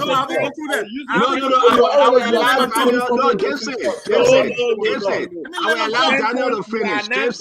I will allow Daniel to finish. Let Daniel finish, please. You are not being fair. Daniel, 2 minutes of finish. 2 minutes. minutes. Let me finish it for you. No, you don't have 2 minutes. You got 30 seconds, Daniel. You got 30 seconds. Daniel, you got 30 seconds. Well, maybe you don't want me to talk. No problem. It is You a got 30 seconds. It is a concept of public service, right? So with a barometer that's available to us to judge these people, to cross-check these people, is a public service record. Talking about where is Joseph Boakai public service record. I would not take you back to the 80s, right? But I take you to the time he served as vice president for 12 years. Corruption is one thing that has haunted almost every official in the Liberian government, in past and present. I want you to plug out anything that decimates Ambassador Boakai's impeccable record in public service, corruption-free, a very stainless man. When he was leaving the office of vice president, as Joel Howard Taylor, hundreds of thousands of dollars were turned over in the account of the vice president office. How many of you can do that? So you're talking about somebody who served with distinction, okay? It is only in Liberia that we try to throw death on everybody because of politics. Daniel, 1 minute. Let's say let be serious 1 minute. Everybody will have the equal time. Daniel, hold on 1 minute. Vice president. Daniel, hold on 1 minute. I beg you guys. It's very important because we are talking about record. And let me say this. We appreciate you, Manpat, on this show. I will now move to the Gonglo people, to be frank. They have to speak. They have been very, very quiet and they're waiting. Mr. Gibson, Jerry, can you come in? Nobody talking about Gonglo. Why you want to bring it in? Thank you very much. Daniel Sando. Say I needed to move to the policy people. Let me speak, Daniel, and let me speak, Eugene. Eugene, when you speak of Councillor Gonglo, you need to be careful because he's definitely different from you and any of the people that. Well, he's not on attack. You the one that I'm gonna mute you guys. You're gonna give Mr. Jerry the chance. When you call a leader an ingrate, what were you thinking? Ingrate is not an insult. That's the same way I say policy is not an insult. Wait, I wouldn't apologize. No. We gotta move on. Go ahead, Mr. Gibson. You said all of you were ungrateful. It's the same word I call ingrate. That's the same words. It's not the same words. Ingrate is the same. Mr. Gibson, Mr. Gibson, can you go ahead? Let me go on. Yes. Listen, when people speak of Ambassador Boakai's stellar record in government, then I'm bemused because we know. I don't know if Madam Gono ever listened to the interview with Costa when he said to Costa, I think in 2017 or so, that I have gave Madam Ellen Johnson Sirleaf 99% of the suggestion and she listened to me.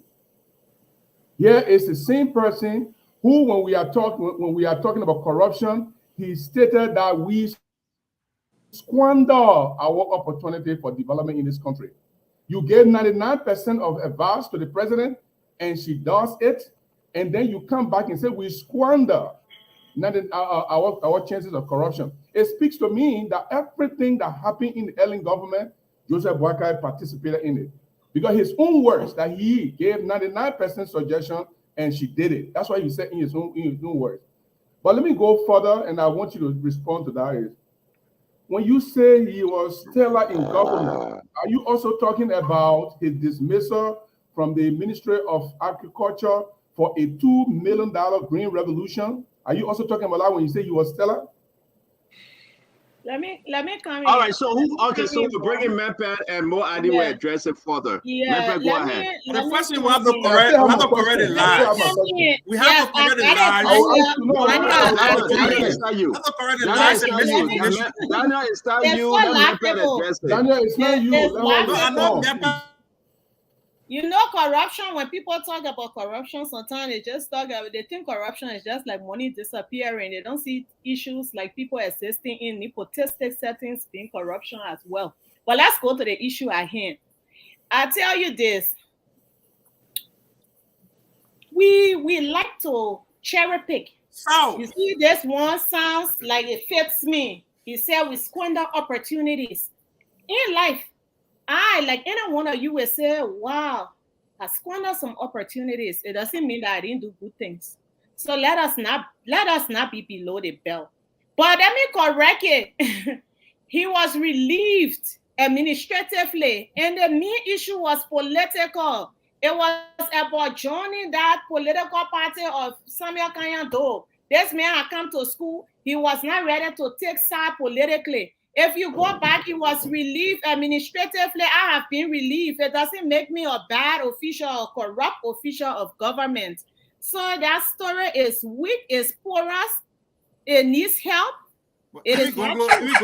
I will allow Mo Ali to take over from Okay, Mo Ali, real quick, because we got to go. Real quick, Mo Ali. I'll take out some questions. No, when it coming to me, they say okay, hold on 1 minute. Hold on 1 minute, Mo. Mo, hold on 1 minute. Mr. Gibson, ask your last question because we'll be moving on now, please. Thank you. When you say Joseph Boakai was stellar, are you also referring to the $2 million LPNC? I'm not concluded. Go ahead, Mr. Jerry. LPNC farmers support fund that was transferred over to him that could not be accounted for. Are you also talking about that? Is that, do you, when you say stellar? First thing. No, Mo, let him finish. Mo, let him finish. Are you done, Mr. Jerry? Yeah. Okay, so I'll let you answer, but let me just say this. When we come onto these shows, we can speak politically, but the facts must be the facts. I don't know why some people have problem with the question Dr. Francine asked. These are questions that I'll let you speak. These are questions that beg answer. And when you say the person is stellar in government, when you say the person is impeccable in government, you must be able to point to things that he has done that changed the trajectory of our politics, especially in this modern world governance system.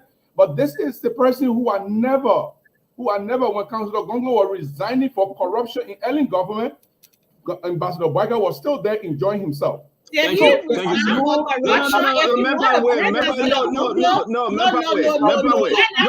come to you. We'll come to you. Do not interrupt. Do not interrupt him. Do not interrupt him, please. Let him finish, please. I don't like to distract you. You forcing Congo in the conversation. Let's lead a big brother Congo out of this. So men will have a lot of respect for you. All right, so let's move to Mo Ali. Thank you, Memphis, let's move to Mo Ali. Let's move to your brother Mo Ali. Now? No. Can I go ahead. Can I borrow 10 seconds? Memphis, you will talk. To tell you firstly, starting off with Gibson Jeru, to tell you that his story, even the makeup story, does not have value in it. When he was asking,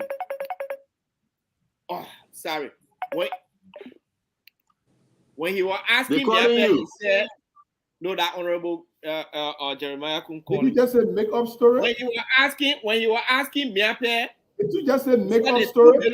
He gave him chance. Give some please. Can I put the information in the chat room so I can put it up? Yes, put it there. Yes, put it there. When you were asking Miape, he said JMB was sacked from agriculture because of $2 million rice green project. Then he came to me He said JMB sacked from LPMC for 2 million rice green project. Confusion in your own question, contradiction. If JMB was that corrupt, we're talking about in the 70s when he served as managing director of LPMC, $2 million, he squandered that. Nobody will tell him to be anywhere near agriculture. Gibson, go look for that story properly. Mo, can you put it up? I just put it in the link. I beg you, wait, let Mo finish. Let Mo, yeah, but let Mo finish. Let Mo finish. I beg you, guys. Yeah, but listen, guys. Yeah, guys, I beg you, let Mo finish. Because let the man put it up because he said I'm making a story. You have the age where All right, but guys, one at a time, Gibson. Let's go ahead. Mo, finish up. Mo, finish up. Finish up, Mo. And you know, when you are talking about experience, it is good for people to get public sector experience to understand. I can't even move from here. Say I can't talk today. When somebody says, yeah, after 1 hour, when they tell you that I can't talk. When they tell you that, when they tell you that group of 77, and Lottery is under the vice president office, does not mean that the vice president implement project for them. It only means overseas project. Don't start with him. Well, you stop making excuses for please. Dr. Richardson, please. You have no experience in governance. I can see why Cummings is going anywhere. I don't have any experience in corruption. I don't have any experience in the government. All right, guys, hold on now. All right, guys, 1 minute. Dr. Richardson, hold on, guys. 1 minute. I beg you guys. Let me learn. We allow. Hold on, Mo. Hold on 1 minute. Mo, please. You got 1 more minute because we really have to go. We press on time. So Great. Finish up. The group of 77 manages their own funds. Their funds, their budget allocation is under the vice president, but they've signed for that budget. They go and get their allocation. The same thing with the Lottery. And when you say, President Sally said corruption are vampire and Boakai did not do anything. President Sally supporting your Mr. Cummings. Why you ask her what she did when she said corruption or vampire?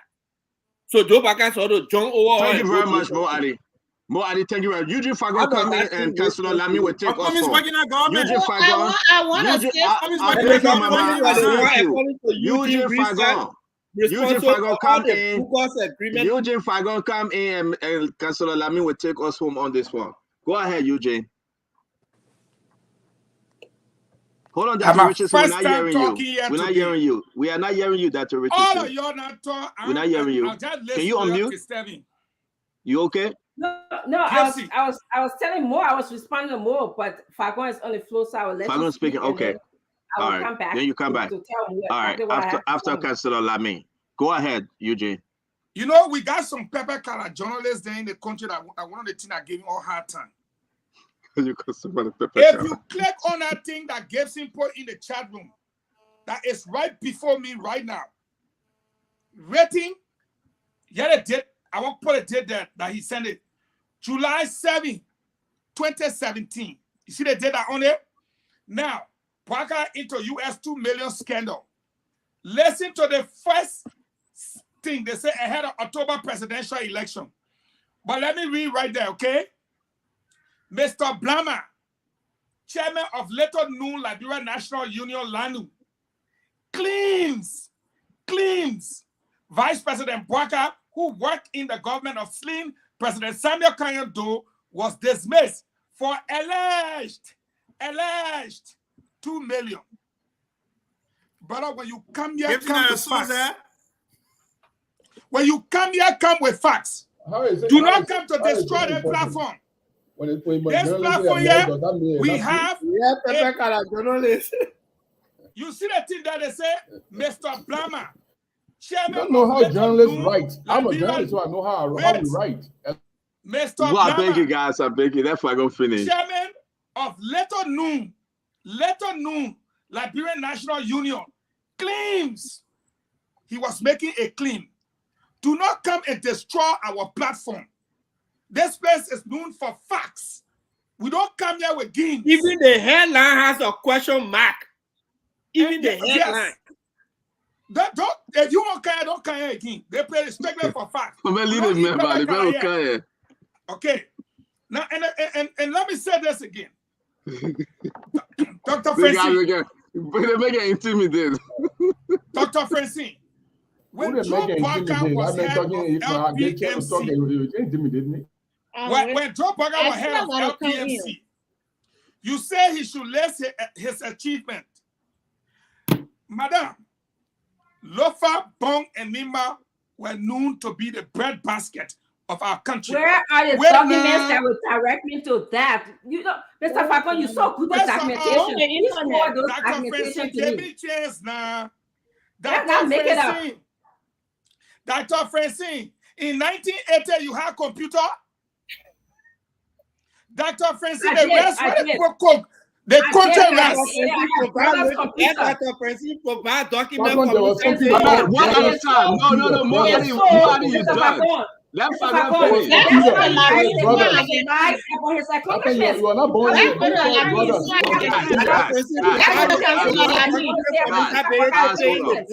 Guys, hold on. I don't want to mute everybody.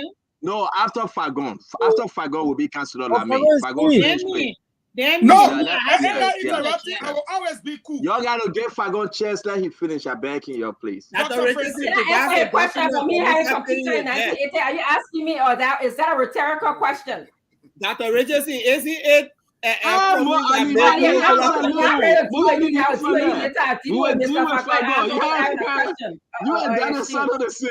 Fagon, go ahead, please. Dr. Francine, Bonkante, Nimba, and Lofa. They used to call it the Liberian Produce Marketing Corporation, LPMC. The produce they used to bring to the different warehouses and stuff.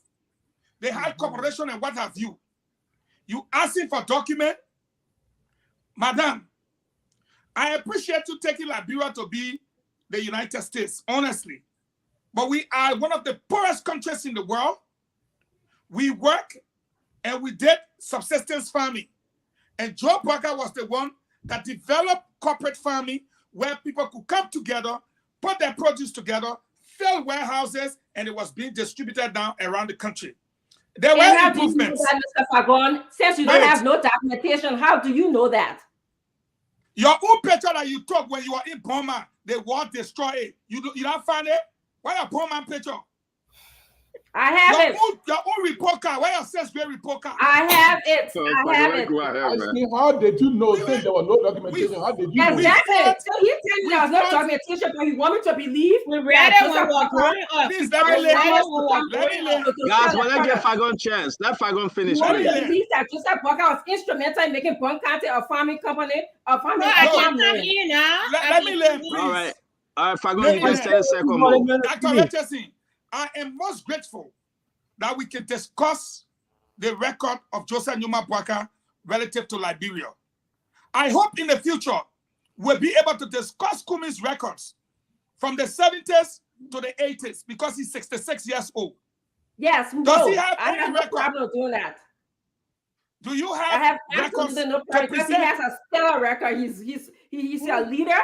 He has a proven track record. No, you stay talking. Where did he work? See that he was in CWA. That CWA he was working. When he left, he went to school. He came to school in the United States. I got no story. Dr. Francis, conversation. We're talking about Joseph Boakai today. You are the same person that telling me that we didn't have documentation to say that he contributed to. All right, guys, we got to go to Councilor Lame. In 1980, 81, 82, let it the 70s. 83, 84. At least we know Boakai record. What Cummings on the record? Dalasano, stop. Records in between there. Where you are working?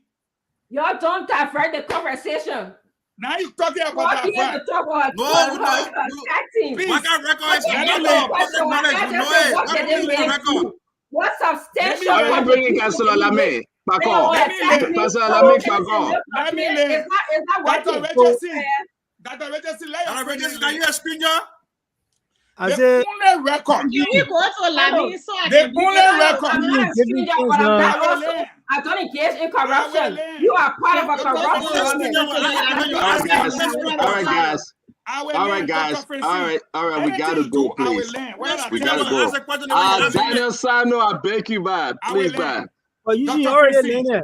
I will land on this note. So the only record that Cummings has is increasing the diabetes rate in our country by providing sugar-red Coca-Cola without substance. I will not debate you on that. Mr. Fagon, I trust your ability to read and understand and comprehend. And you are now coming to this platform that you just said it was a fact-speaking platform. You are chastising Dr. Jerry to come tell us that the only record that you know is about Coca-Cola. Okay, that does not make sense. Let me please. Let me come on. So, I mean, it's really concerning that you have 4 people. It's really concerning.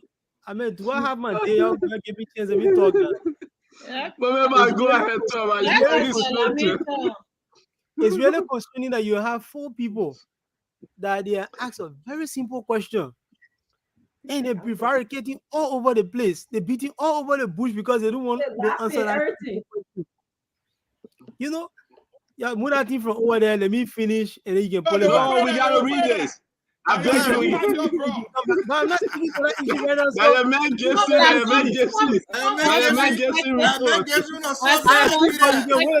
you pull it there. No, we gotta read this story first. It was there. You gotta read this story first. What part of this story doesn't make sense? Someone's record that story does not have any sense. The second paragraph. No iota are true. No second paragraph.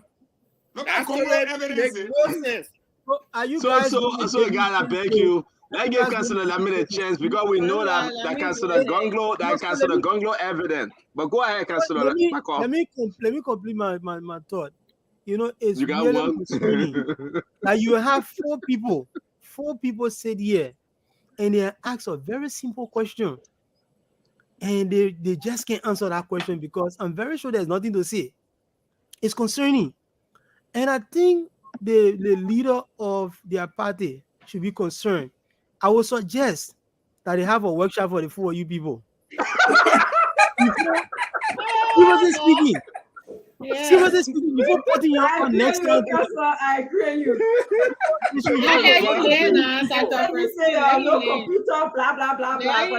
She wasn't speaking. If the Liberian people, you know, it's the same kind of argument I was made to elect Mr. Weah.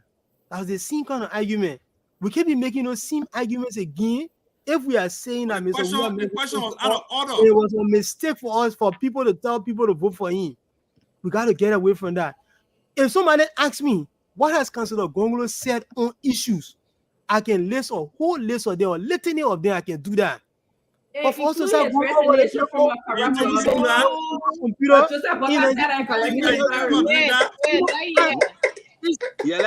Councilor That's 4 very intelligent people. 4 very intelligent people. But name them, Councilor, name the 4 people. SDA school. These will be them 4. Okay, 4.5. 4.5. He's right there. The CEO is very much right there. Right now. You know, I tell you, Mo Ali used to be on the question team of SDA school. He shouldn't be running away from easy questions like that. He used to answer harder questions. They will read a question, they will not end the question, the man was easy, and he will complete the question and answer it. So a simple question, I think I can even say the question that Dr. Chinoway asked, Dr. Richardson asked, was a softball question. You guys should have grabbed that question and run with. Anybody ask me that question, as if I even sleeping, I wake up, I will answer, I will give you a list of things. You have been seeing newspaper. You know, we're going to newspaper. I will not be talking about the computer. Let me come in now. Finish. I used to work at the Capitol Building. At the time I started working at the Capitol Building, there were old papers from the PRC regime, and even before the PRC regime, there were documents there. And I read some of those documents, and I saw some of the people who, like one guy who became a representative or senator later on, he was a G2 in a MPFL, and he put it in a CV and all that kind of stuff. And Eugene talking about people grace, gray card, and all that kind of. I still got my third grade report card. So that's not the basis to say somebody didn't have computer is really shameful. Actually, you guys should go back. The Aaron house was looted. Man, you didn't get a match yet. You didn't get a match yet.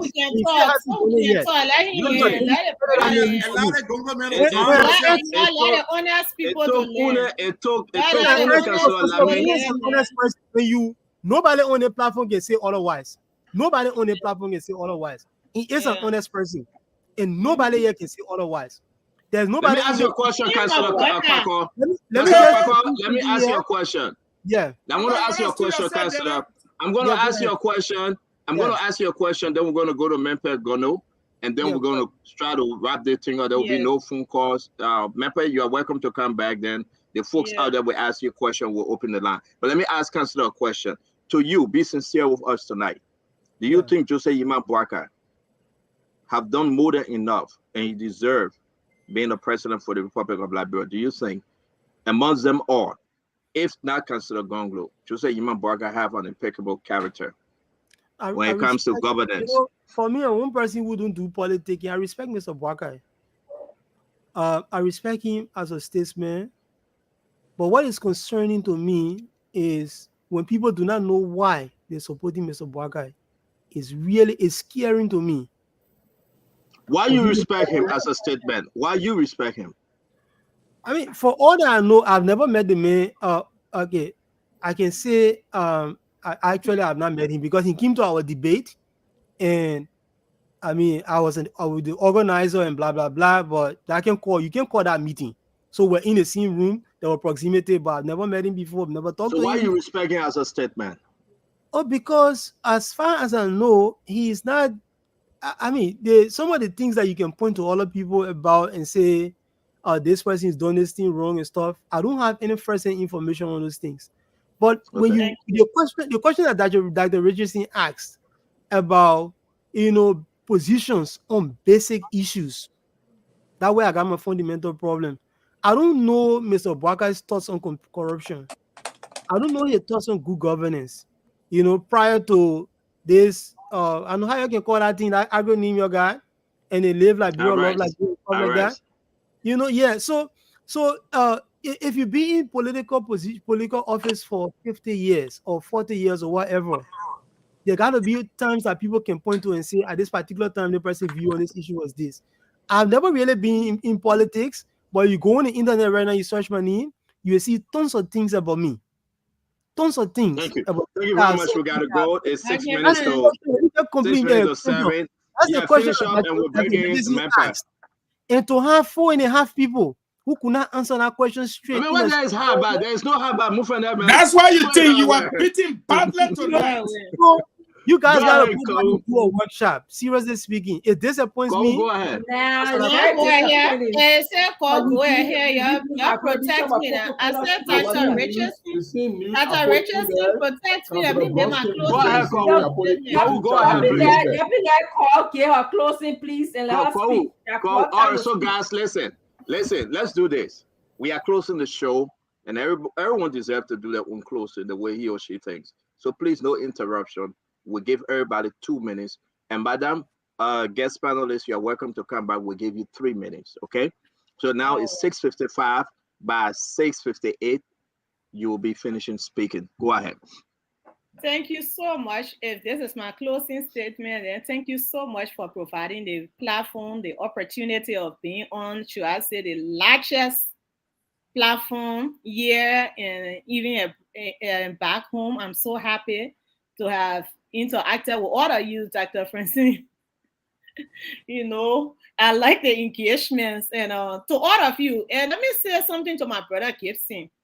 You know, it's laughable when people try to portray other people and try to stain other people's character and try to intentionally pour darkness over what other people have done. I would again say that Joseph Yuma Boakai record in public service is unmatched, is stellar. He has an impeccable record. You know, when people talk about corruption, I don't like to attack other candidates in the opposition because my political mind tells me we all will collaborate at some point in time. And we have a long way to go. But not in the name of politics. You come and say, Joseph Yuma Boakai remain in government when Councillor Gonglo resigned for corruption. Did he resign for corruption? That's a question. Because, listen, initially I heard Councillor Lamy, who I've gotten to have a lot of respect for his thoughts, when he said that, you know, even hiring, when he was speaking about good governance, he said even hiring family members are not things we're supposed to do. Corruption is not just taking $5 from here, putting it in your pocket and going. With all due respect to Councillor Gonglo, someone I see as an uncle, I have high respect for him and his entire family. He presided consciously over a nepotistic system. At labor, you're talking about. He supervised his blood brother, one man, one pie, as assistant minister. Didn't anything in good governance tell you that it is not the best thing to be the direct supervisor of your sibling? He had about 3-4 siblings in government, one of which he directly supervised. But he still is an honorable man. Because you know why? We look at the overall performance of a person. And if we look at that overall performance, everybody will agree that he won't conclude to a certain extent, to a larger extent. It's a decent statement. The same can be said about Joseph Yuma Boakai. We shouldn't come and cherry pick flaws here. And so corruption, when you're talking, not somebody read an opinion in something on paper and said $2 million loss in door time. But this is, we're not talking door time, computer age. Go to labor. You know that is a fact. And you know that, like Lamy said about nepotism earlier, those are things that bring conflict or interest. So when Joseph Yuma Boakai, the ambassador, take over as president, those are the things we want to correct. I don't want to supervise my little brother because I want to be able to checkmate people. Thank you very much. Plus, yeah, my 30 minutes now over. Look at the time. Hey, we look at the performance of our candidate. And that's why I think that seem as they want Conglo, but you know, Joseph Yuma. Let me ask you a question. Let me ask you a question, man. Are you here tomorrow, man? We don't want Becky. Are you here tomorrow? Are you here tomorrorow? If you call me, I will come. All right. We gotta have a round two. We got no. So wait, I should do Pepe Cala. So let's go because you spoke on Councillor Gonglo. We bring in Gibson. Then we'll go to Mo Ali and bring in Councillor Lamy, Daniel Sando, Eugene, and Dr. Richardson will take us home. So, Mr. Jeru. 2 minutes, right? Yeah, 2 minutes, sir. Thank you very much. I'll put the counter on. You know, I don't blame Eugene because he's not a journalist. So when a journalist read a story and say alleged, he take it to be that it's a false. Or when somebody say the man claims, it means it's false. There are so many ways you write stories so that you cannot be legally liable for writing certain information. So you use I'm a journalist, I use the word alleged, the person claim. These are legally evasive words that people use in writing story. That doesn't make the story a false. If somebody accuses you, the journalist has no empirical legal evidence, they can say alleged, okay? So since you're not a journalist, you take it to be false. But the same story I just put up, I put another one there where Councillor Bronsky also made a statement on it. So I don't know if two people say the same thing, it will be lie. It will be lie. I don't know how that's working in your kingdom because it has been said by a major political figure in our country. Now, let me just say this. We're not here to attack Joseph Boakai. But when you come on this show and say the person's record is stellar, there's nothing wrong with admitting that the person made some errors while you are in governance. You cannot come here and say the person's record is stellar when, in fact, the recent one that Ellen just put in charge of him, the $30 million FOIA project that went down the drain, that he was in charge of. So there are so many things we can point to that Joseph Boakai was involved with. The dismissal as Minister of Agriculture by Samuel Doe for the consumption of, for the mismanagement of the Green Revolution Fund. These are so many things. You can say, well, they may have made mistake maybe in his life sometime, but you know he's improved. You can say that. Number two, I don't even know how I can ever make a choice of someone who cannot make an independent decision, but that's for tomorrow. I'm not going to go there, okay? But if you say Councillor Gonglo, if anybody asks us now and say what Councillor Gonglo had done, we can cite up to 10 to 20 things without looking in the paper. This is something you cannot do for Joseph Boakai, okay? We are behind Councillor Gonglo because of a stellar record. They may resign from Ellen government for corruption because Ellen was proceeding wrongly. Corruption is not just stealing. Corruption is making decisions that are not good. Corruption is taking actions that are not good. So he resigned for that. Okay. So you cannot say it's not true, because we all know that, we all saw it, we all know what happened. So what I'm trying to say here is, if you people from the Unity Party, if you come and you don't understand something for what we do, you can ask us, we can say that. But if we don't understand something and we ask you, do not attack personality.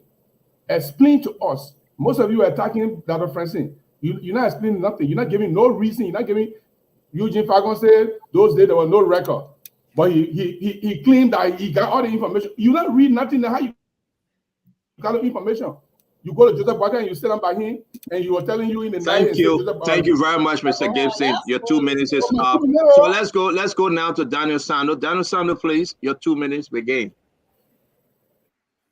Thank you, CEO. And let me conclude by saying, because I understand it is Dr. Richardson who raised all of these fictitious issues and tried to undermine the very substantive argument that we made here in favor of Mr. Boakai election as president of the country. You know, honesty and sincerity must always be at the core in our quest for national leadership. And when the ANC people try to question Mr. Boakai's record of honesty and sincerity to the country, I tend to wonder whether they really know who they're supporting. We told that in 1978, Mr. Cummings was awarded a scholarship by LBDI. He left Liberia on that scholarship. He absconded after his study. He never came back to Liberia until 2015. He never came back until 2015. This is a glaring fact, and he's not going to deny that he left Liberia on an LBDI scholarship. Did he come back to serve his country? No. He absconded. And the next time we saw him, he was a bid on the air from Coca-Cola.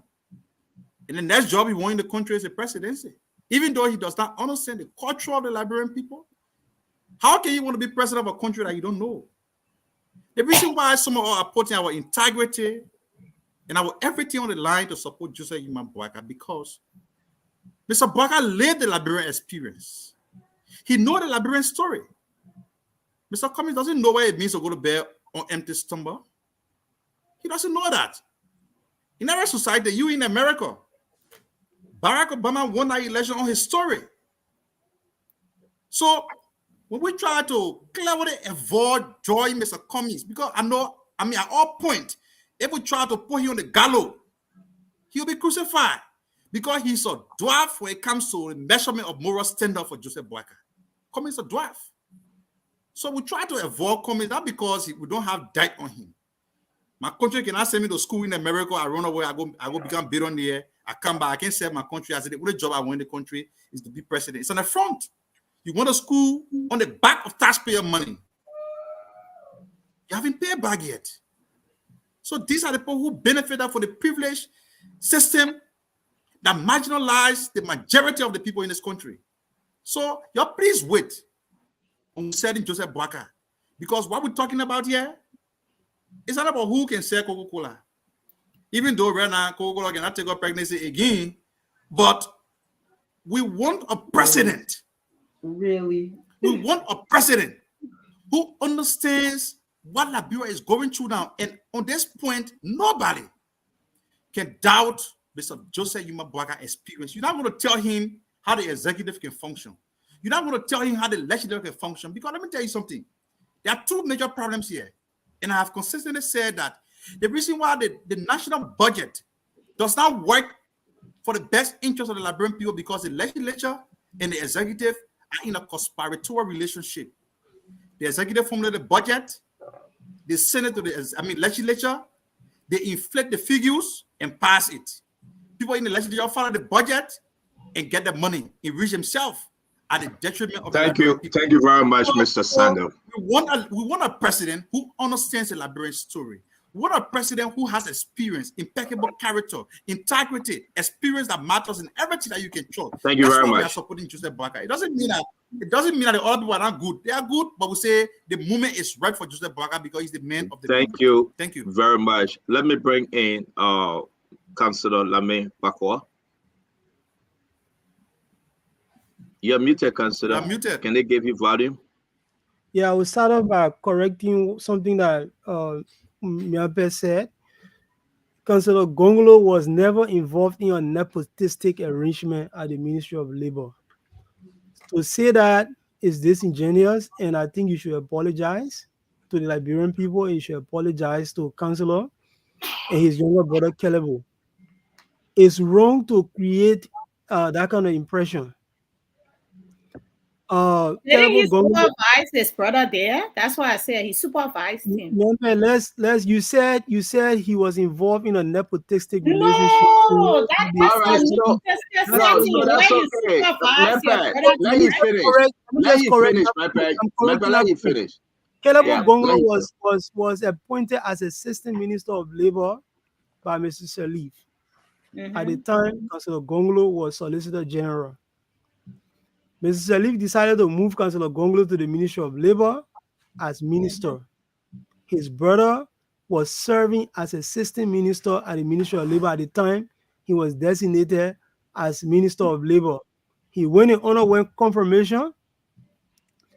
It was up to Mr. Salif to decide that she would wait. Let not be disingenuous. So for nepotism, the definition of nepotism is appointing your friends, your family members to positions. That is definition of nepotism. Unlike Mrs. Salih, who decided to change the definition to say when they're not qualified, there's nothing about qualified. It's an issue of having the authority to appoint. Did Councillor Gongolo have the authority to appoint Kelebo Gongolo or himself to the Ministry of Labor? The answer is no. So you do a disservice to the Liberian people when you say that. Let's be honest. I will not come on a show and say somebody stole something or somebody did something wrong if I don't have the hard facts that the person did it. I try my best not to slander people. I try my best not to do that. So let's try our best to do that.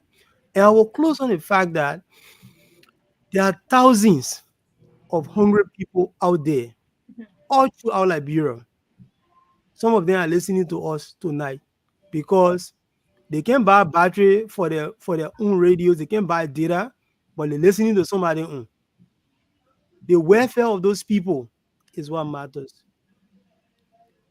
The best opportunity to move those people out of the situations they are in is Councillor Gongolo. And Daniel Sano just laid out. He gave all the characteristics of the person who should be president. But the only thing is that he called the wrong name at the end of it. Councillor Gongolo has the experience. He has a record. If somebody asks about Councillor Gongolo's record, nobody will scratch their head. Even those of you who do not support Councillor Gongolo, when somebody asks about his track record in government, you will start writing it out right away. Because he's an open book who's lived his life for the betterment of this country and other people. So let's put the hungry horse Liberians, those hungry people out there, those people who are all over Monrovia and the rest of this country that are catching it really, really tough. The interest is what matters. And we have to make sure we scrutinize all of our different policies. The U.S. ambassador could not have put it any better. We look at each other's policies, we put them under the microscope, we take your A, we take one of our 10-point agenda, and we scrutinize them and let the Liberian people know, and we take one from Mr. Cummings also, and whoever is out there, and we scrutinize them. We let the Liberian people know which is best, and we tell the CDC and tell the Liberian people that CDC is the worst. That's what we should be doing here. And I hope we can start doing it. We can start criticizing each other. Nobody should have problem with somebody asking you hard question about your candidate. The question that Dr. Richardson asked today was an easy question for the rest of you guys. But you should not feel uneasy when questions like that are asked. You should be proud to answer the question and to be able to convince the rest of us that we are not taking a risk by allowing you to have a few days in these elections. Because we don't want to have a weird situation repeating itself. Thank you very much. Thank you very much. I thank you. I thank you. No. Maybe I don't know you. It's like somebody, it's like if I'm going to just rub his shoulder on you, that you just, you. All right, let's move on to more. Yeah. I want to ask a question. Why you didn't come Madam Salif? Maybe you forgot you have my brother here. Go, this is closing. We'll come back to you. I will yield my time to you, but just be patient, okay? Mo Ali, go ahead, please. Mo got to write your thoughts down. No, of course, because I like to have an organized thought and not disorganized. And I like that about you. I'm sure Eugene Fagon, we talked about some of the brilliant achievements of Joseph Boakai. He has posted in the chat room for the people who like records, even though when they say Musa Belete pay, they don't provide records. Eugene will talk about that. So I will take the time to debunk some of the things that have been said. You know, I used to think that Gibson Giroux was one of the journalists who would investigate things and write facts. But it appears like that is not the case. For Gibson to even think that Ellen Johnson Sirleaf gave $30 million rice project in Olofa, the Liberian rice project, to Joseph Boakai to manage, tells me very squarely that the man has no idea on anything at all when it comes to Liberia.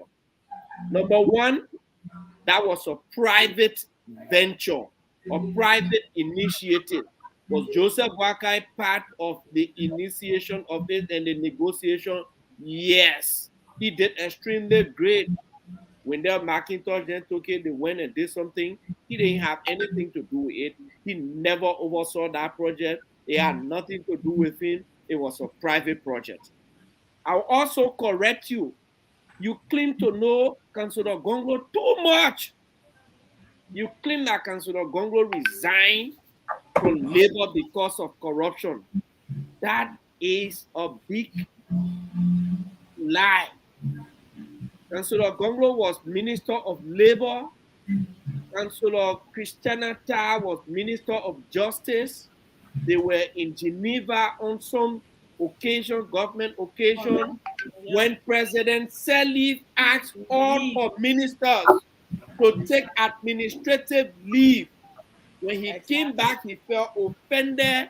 He resigned. I challenge you to show me anywhere in his letter of resignation where he said, I, Councillor Tiawon Gonglo, I am resigning because of corruption. I will resign. I can't support you today. I will also tell you this. You know, when you talk about corruption, this and that, Edith Gonglo Way was involved in corruption in Nima as superintendent. The GSC report shows that when the House called her to answer, Councillor Gonglo referred her to a sisterly law firm. They wrote the Senate, the legislature. I put a letter in there. If you like, you can display it. They didn't write to say Edith Gonglo was not involved into corruption. What they do, they brought a law in, statute of limitations. He stole the money since 2014. So we not coming anywhere. Councillor Gonglo, with all the broom, has not said a word about it. The same Councillor Gonglo has stated on numerous occasions, I have the utmost respect for the Ambassador Joseph Boakai. this is somebody I have not seen involved with anything. You talk about Ambassador Boakai not being sincere. Only a sincere person in this country will come out to say, even though we have done well, we did not achieve 100%, but we squandered some opportunities that you can hold him by today. No insincere person can make that assessment of themselves. And when he said we squandered some opportunity, you took it as failure. Oh man, the highest mark is 100. Not everybody who goes to school gets 100. People get 95. If you get 95, it means that there was still room for improvement. These are the understandings that Joseph Boakai brings to governance. The challenges he understands. If we have 70 or 80, why we didn't achieve 90? There were gaps, there were challenges. And those are the challenges he understands that he brings to governance. We come to Mr. Cummings. You hear him when he record, even though Fagon was joking, Coca-Cola bring diabetes. Under Mr. Cummings, while Coca-Cola broke down, they took their company from Liberia. It made hundreds of Liberians who lost their jobs. That the record you're talking about, that now record. He did nothing to benefit the country. Like I said, we will not venture into JMB achievement. They are rating in black and white. I'm sure you're sitting reading there now, you're scratching your hair. You're not want to or nothing. But the records are there. Joseph Newman Boakai has a stellar record. He has an impeccable record. Even the Joe Molu, who was the toughest auditor general of this country, audited JMB, he did not find a fault. He will not bring a fault where it is now. Jeru, when they say clean, little no clean, question mark. Anybody can make accusation. And people are passing around here, they say Dr. Sawyer sacked JMB from LPRC because he was corrupt. Thank God Dr. Sawyer, before he died, he explained the whole story. And they still mention that Dr. Sawyer story. Thank you very much, Mo Ali. Thank you very much. Thank you very much. Everybody. Mo Ali, thank you very much. Mo Ali, thank you very much. Let me go back to Honorable Fagon. Honorable. Oh, Jesus Christ. Everybody always call him the Son of God. But the truth of the matter is he is a carpenter's son. His stepfather's name was Joseph. And Joseph was a carpenter. And that is a fact. Let me start. Gibson, you say Fagon is not a journalist. You are absolutely correct. But you cannot say Fagon is not educated. For you to look at Fagon and say, when a journalist write and say clean, it doesn't mean it is not a fact. When the journalist say it's a clean, it means it is not a fact. Meaning it is a clean. So when I say paper color, I'm justified. You cannot make a clean is a fact. A clean is a clean until it is proven to be a fact. Correct? Correct. Dr. Richardson, I will introduce JMB to you. The reason why you see me, I can't bring all JMB here. 42 years can't fit here. You will call it political hoarding. Hoarding means one man will just pack. No space to go in your own horse. 42 years of service to a country is there. His hand marks. But if you bring your candidate and put your candidate side JMB, as JMB is talking about FOIA, your candidate will be talking about Atlanta. When JMB talking about the people, your candidate will be talking about the product, Coca-Cola. When JMB is talking about governing a country, your candidate will be talking about managing corporation. So we don't make the comparison, and you force me all the time to compare the two. It is not possible. You cannot leave to go study, you not come back. Then the day you come back, you say you will be president, which means preside. Preside over what? The thing you don't know about?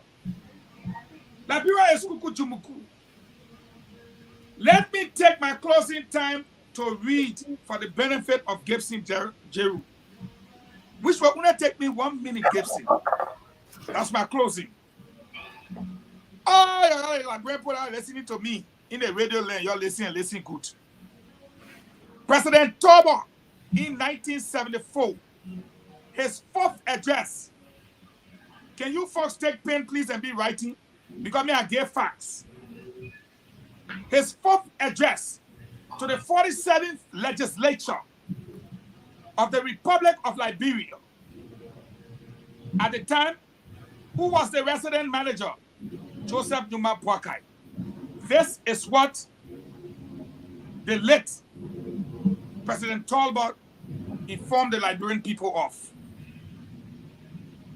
Quote, mechanized rice production during the year increased from 2,500 acres in the Foya era in 1973 to 6,500 acres in the Foya, Cape Mount, and Slab Town areas in 1974. There was also a very large increase in the number and size of traditional rice farms.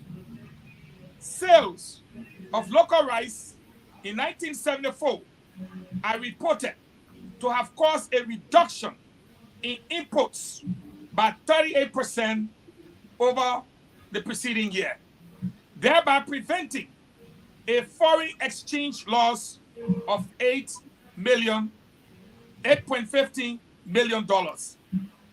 Because of this increased level of production, it is predicted that there will be a further substantial reduction in the 1975 import. I will start right there.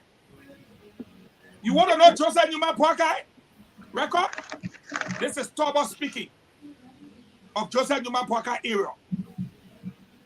It reduced the imports of rice to the country by 38%. And guess what? Because of the increase, we were able to save 8 million plus. Today, we are importing rice at the cost of over 200 million.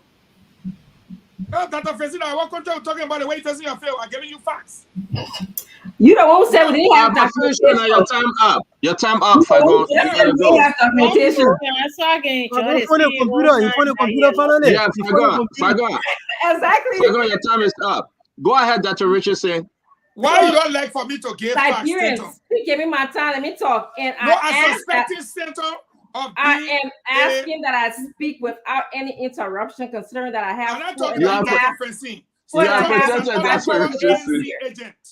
Let me just tell you guys, not ANC, but Vice President Boakai's record. Okay. Oh, you got it. EP standard bearer in 2017. Former Vice President 2006 to 2017. Former Managing Director for LPRC 1992. Former Agriculture Minister 1983 to 1985. Former Managing Director for LPMC 1980-1982. My people, there's a reason why I'm telling you this man's history. I'm telling you this because he cannot show one substantial contribution with all these positions that are listed to what he did for Liberia. You can see that we have 4.5 of his supporters on this show. They had difficulty, as pointed out by Councillor Lamy and Mr. Jeru, about they had difficulty answering the question about what has he done for Liberia. Liberians, we don't want to make the same mistakes that we did when we put George Weah into power. When we asked those questions, they said George Weah got the country at heart. And you see where we are right now. Mr. Fagon and Cole will come here today and tell us about sugar water and tell us that this man has unmatched record. But when you dig deeper, Mr. Fagon will say, oh, there was no computers during those days. So how should we have the record? But then the same Fagon would come here today and tell us that President Toba said this and President Toba said that about Jules Boakai. He found the computer. This tells us definitely why he described himself as a wishy-washer when the program started. How he described himself as a flip-flopper. That's exactly what is happening now. This man was supporting Mr. Fagon, my own dear brother on this show, was supporting George Weah before. He would come here and tell me, say, oh, I the one dressed the devil. And so I'm taking the devil back inside. How sure do we know that this devil that he's dressing now, Joseph Yuman Boakai, is the correct devil to improve Liberia? Liberians, did you notice that again? I will ask you that they couldn't even answer my question. In all of those positions Joseph Yuman Boakai had in Liberia, what did he do for Liberians? Corruption, as Carl said, is not putting money in your pocket. But you know what? Corruption is also sitting down and collecting salaries for all those positions and not offering a thing to Liberia or not even making any contribution. You are just there, bystander when corruption was happening. That is also corruption.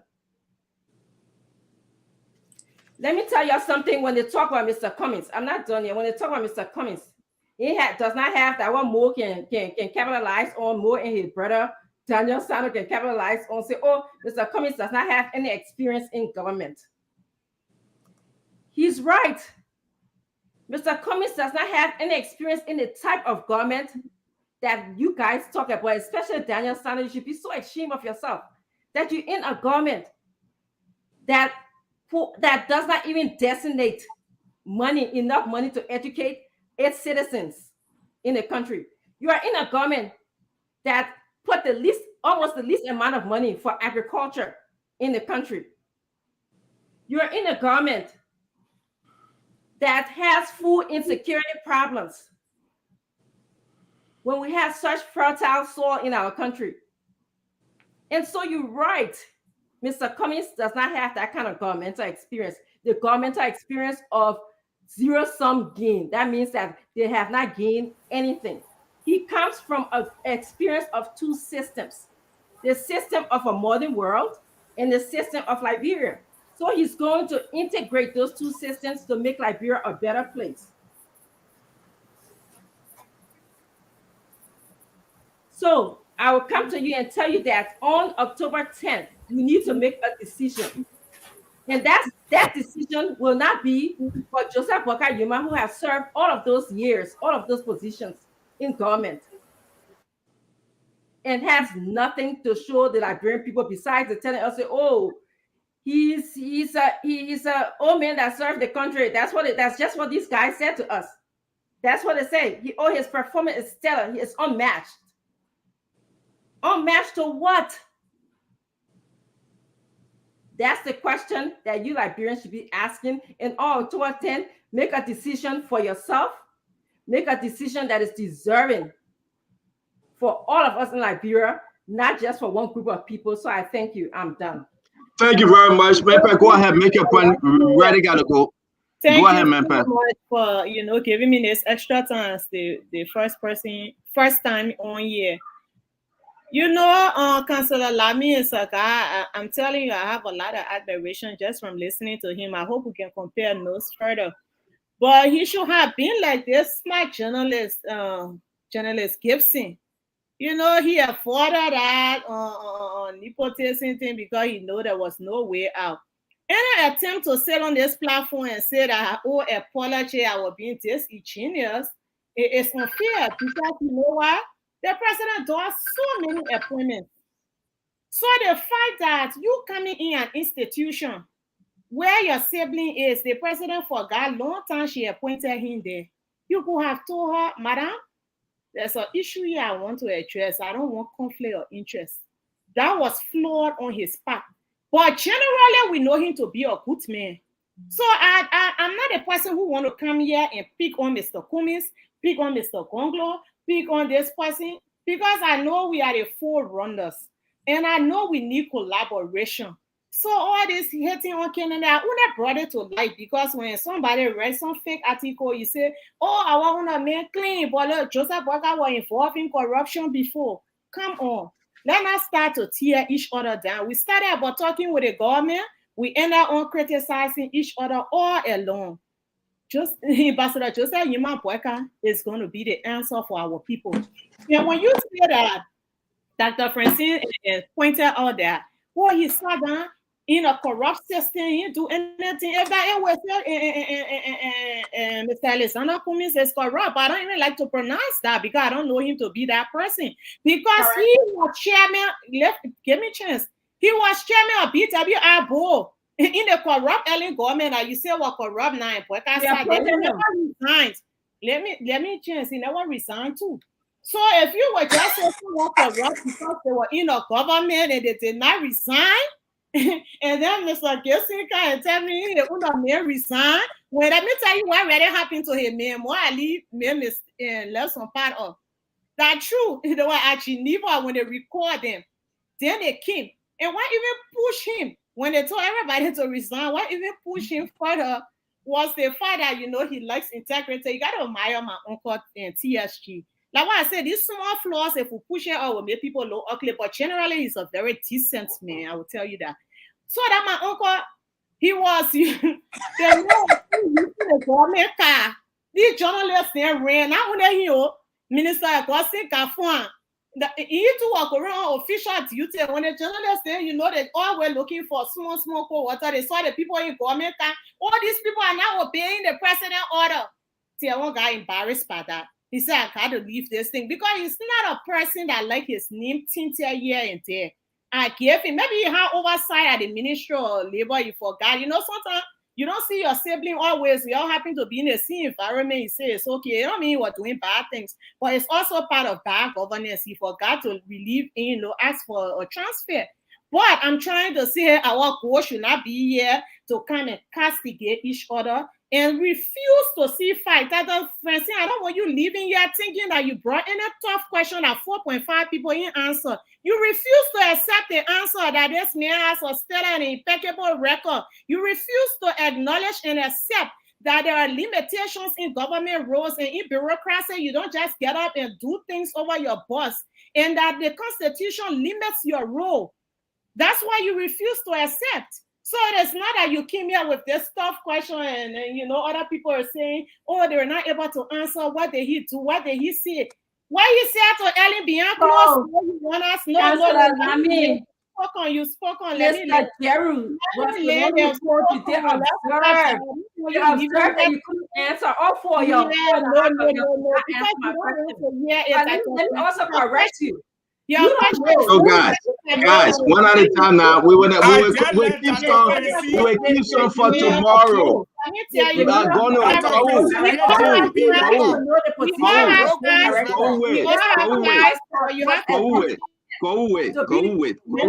go away.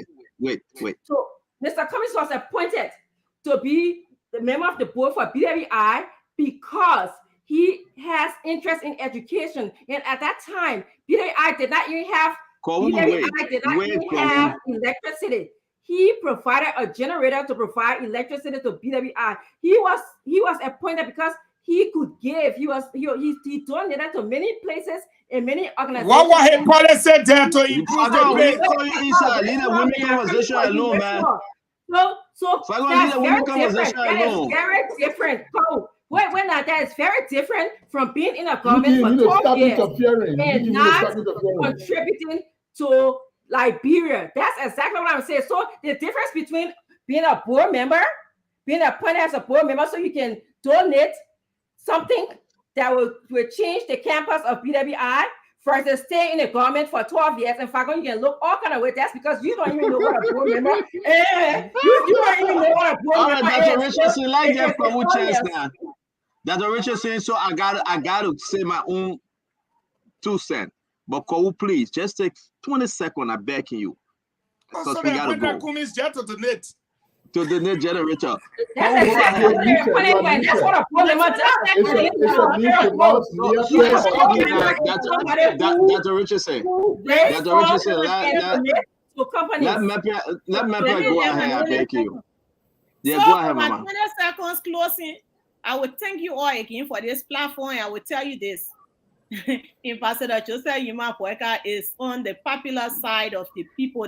He's their choice. They identify with him.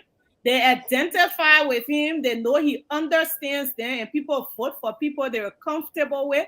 Come October, you will see that. I want you all to know it's not late to change your mind. There's space on the train. That Brother Fagon always say, come and join us. There's no shame to this game.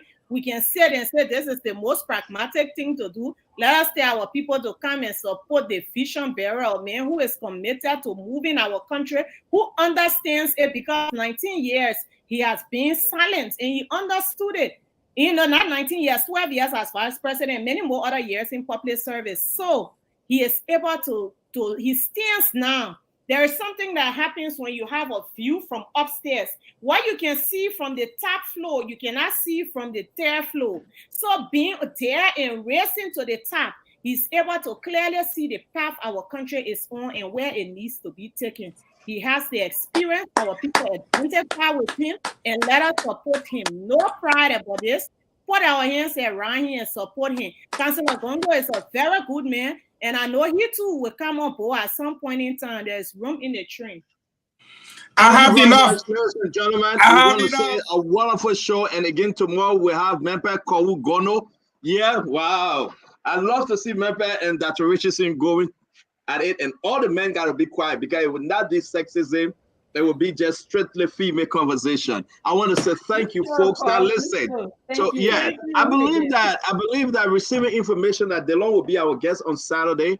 I 100% it was confirmed, but we're looking forward to that. We hope to have if DeLon run away, we'll Senator Darius DeLon.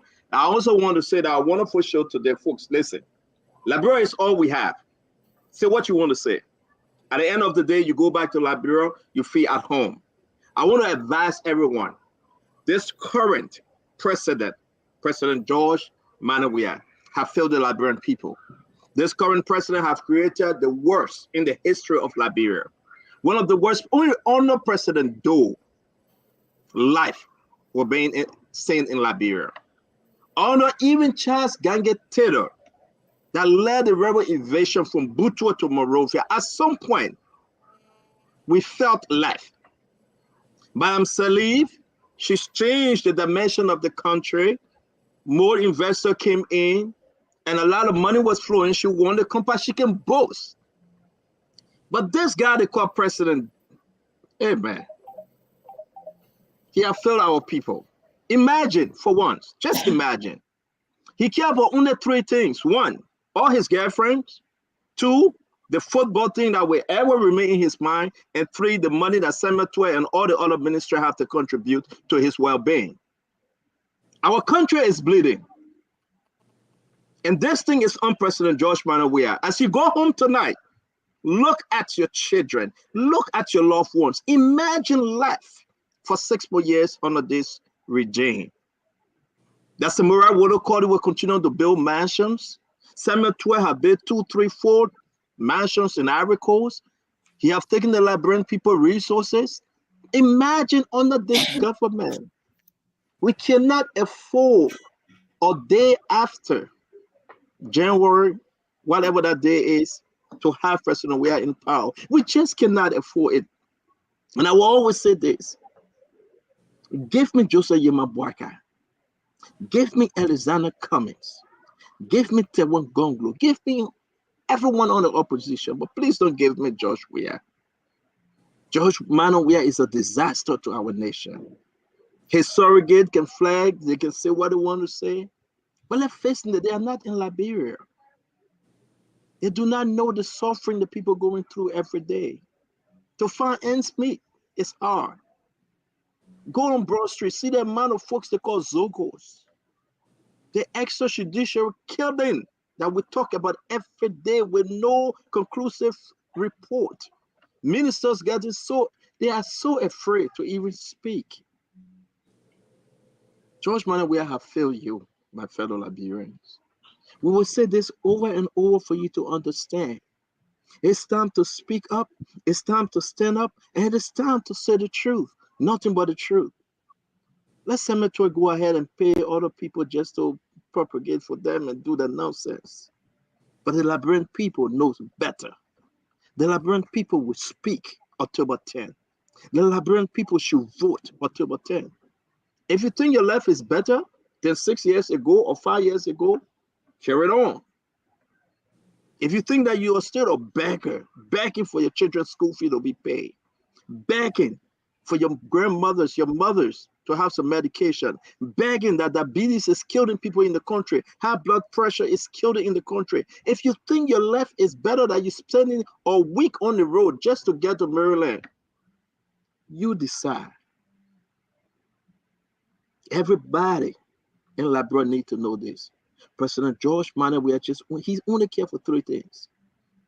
And that 3 things is about his football experience that he would tell everybody, even to Joe Biden. The next thing is about the money that he must collect every week for his upkeep. And the third thing, trust me, it's all his 10. His many girlfriends he had. What a waste. What a disgrace for a government. What a disgrace. Come on, do not be ashamed because you voted for him. Redeem yourself. Stand up and fight a good fight because Liberia deserves better. See what you want to say about Boakai. Even if it costs Boakai to just win the election on the 10th and you say he died on the 11th, the Liberia people should go for it. Even if it costs Mr. Cummings for you to say, oh, Mr. Cummings, you have no governmental experience. But if that Mr. Cummings, the people want to carry, Liberians should go for it. Tewan Gonglo can sweep. If Tewan Gonglo the man, go for it, my people. You have no time left. 6 years to George Weah is 6 years under the ground. You know when the cover 6 feet, right? This is it. Let's rally the troop. Let's encourage one another. For our country deserves better. Our people deserve better. The babies born today, they need to eat, they need to drink, they need to grow up. Trust me. Any opposition figure is better than George. We all will rally the troop. Some way, somehow, we will tell the people. We don't talk to their surrogate. Our argument is not for them. Our conversation is for you. They are not paying us. We refuse the money because we love you, Liberians. We refuse the money because we care for you, Liberians. We will do everything to tell you the truth and nothing but the truth, so help us, oh God. Rise up to the occasion, fight a good fight, and hold your voter card in your hand and say, I'm waiting for October 10th, and I will speak my mind by voting for the right person. May God bless you. May God bless our country. May God bless our nation. May God bless your mother, your father, your sister, your brother. May God bless our people. That redemption is coming. A new day is coming in our country. We can see the light at the tunnel. Whether it's Joseph Boakai, Mr. Cummings, or Tewan Gonglo, we will say, free allies, free allies. Thank God Almighty, we are free allies. Have a good night, folks, and we'll see you tomorrow. Bye-bye. Congrats on your preferment, Madam Bono. The pleasure. Thank you, Cole. Cole, with the power vested in me, you are hereby appointed a panelist to be the second woman on the platform so they can stop accusing us of sexism. Every day you come here, I will come look for you. Every day you must come here. Every day. Thank you. Thank you. Thank you for that, Gibson. To come back. But she coming back. Congratulations, Madam Gondo, on your preferment. I think you can do the job. Thank you. Thank you for that, Gibson. Yeah, thank you. All right.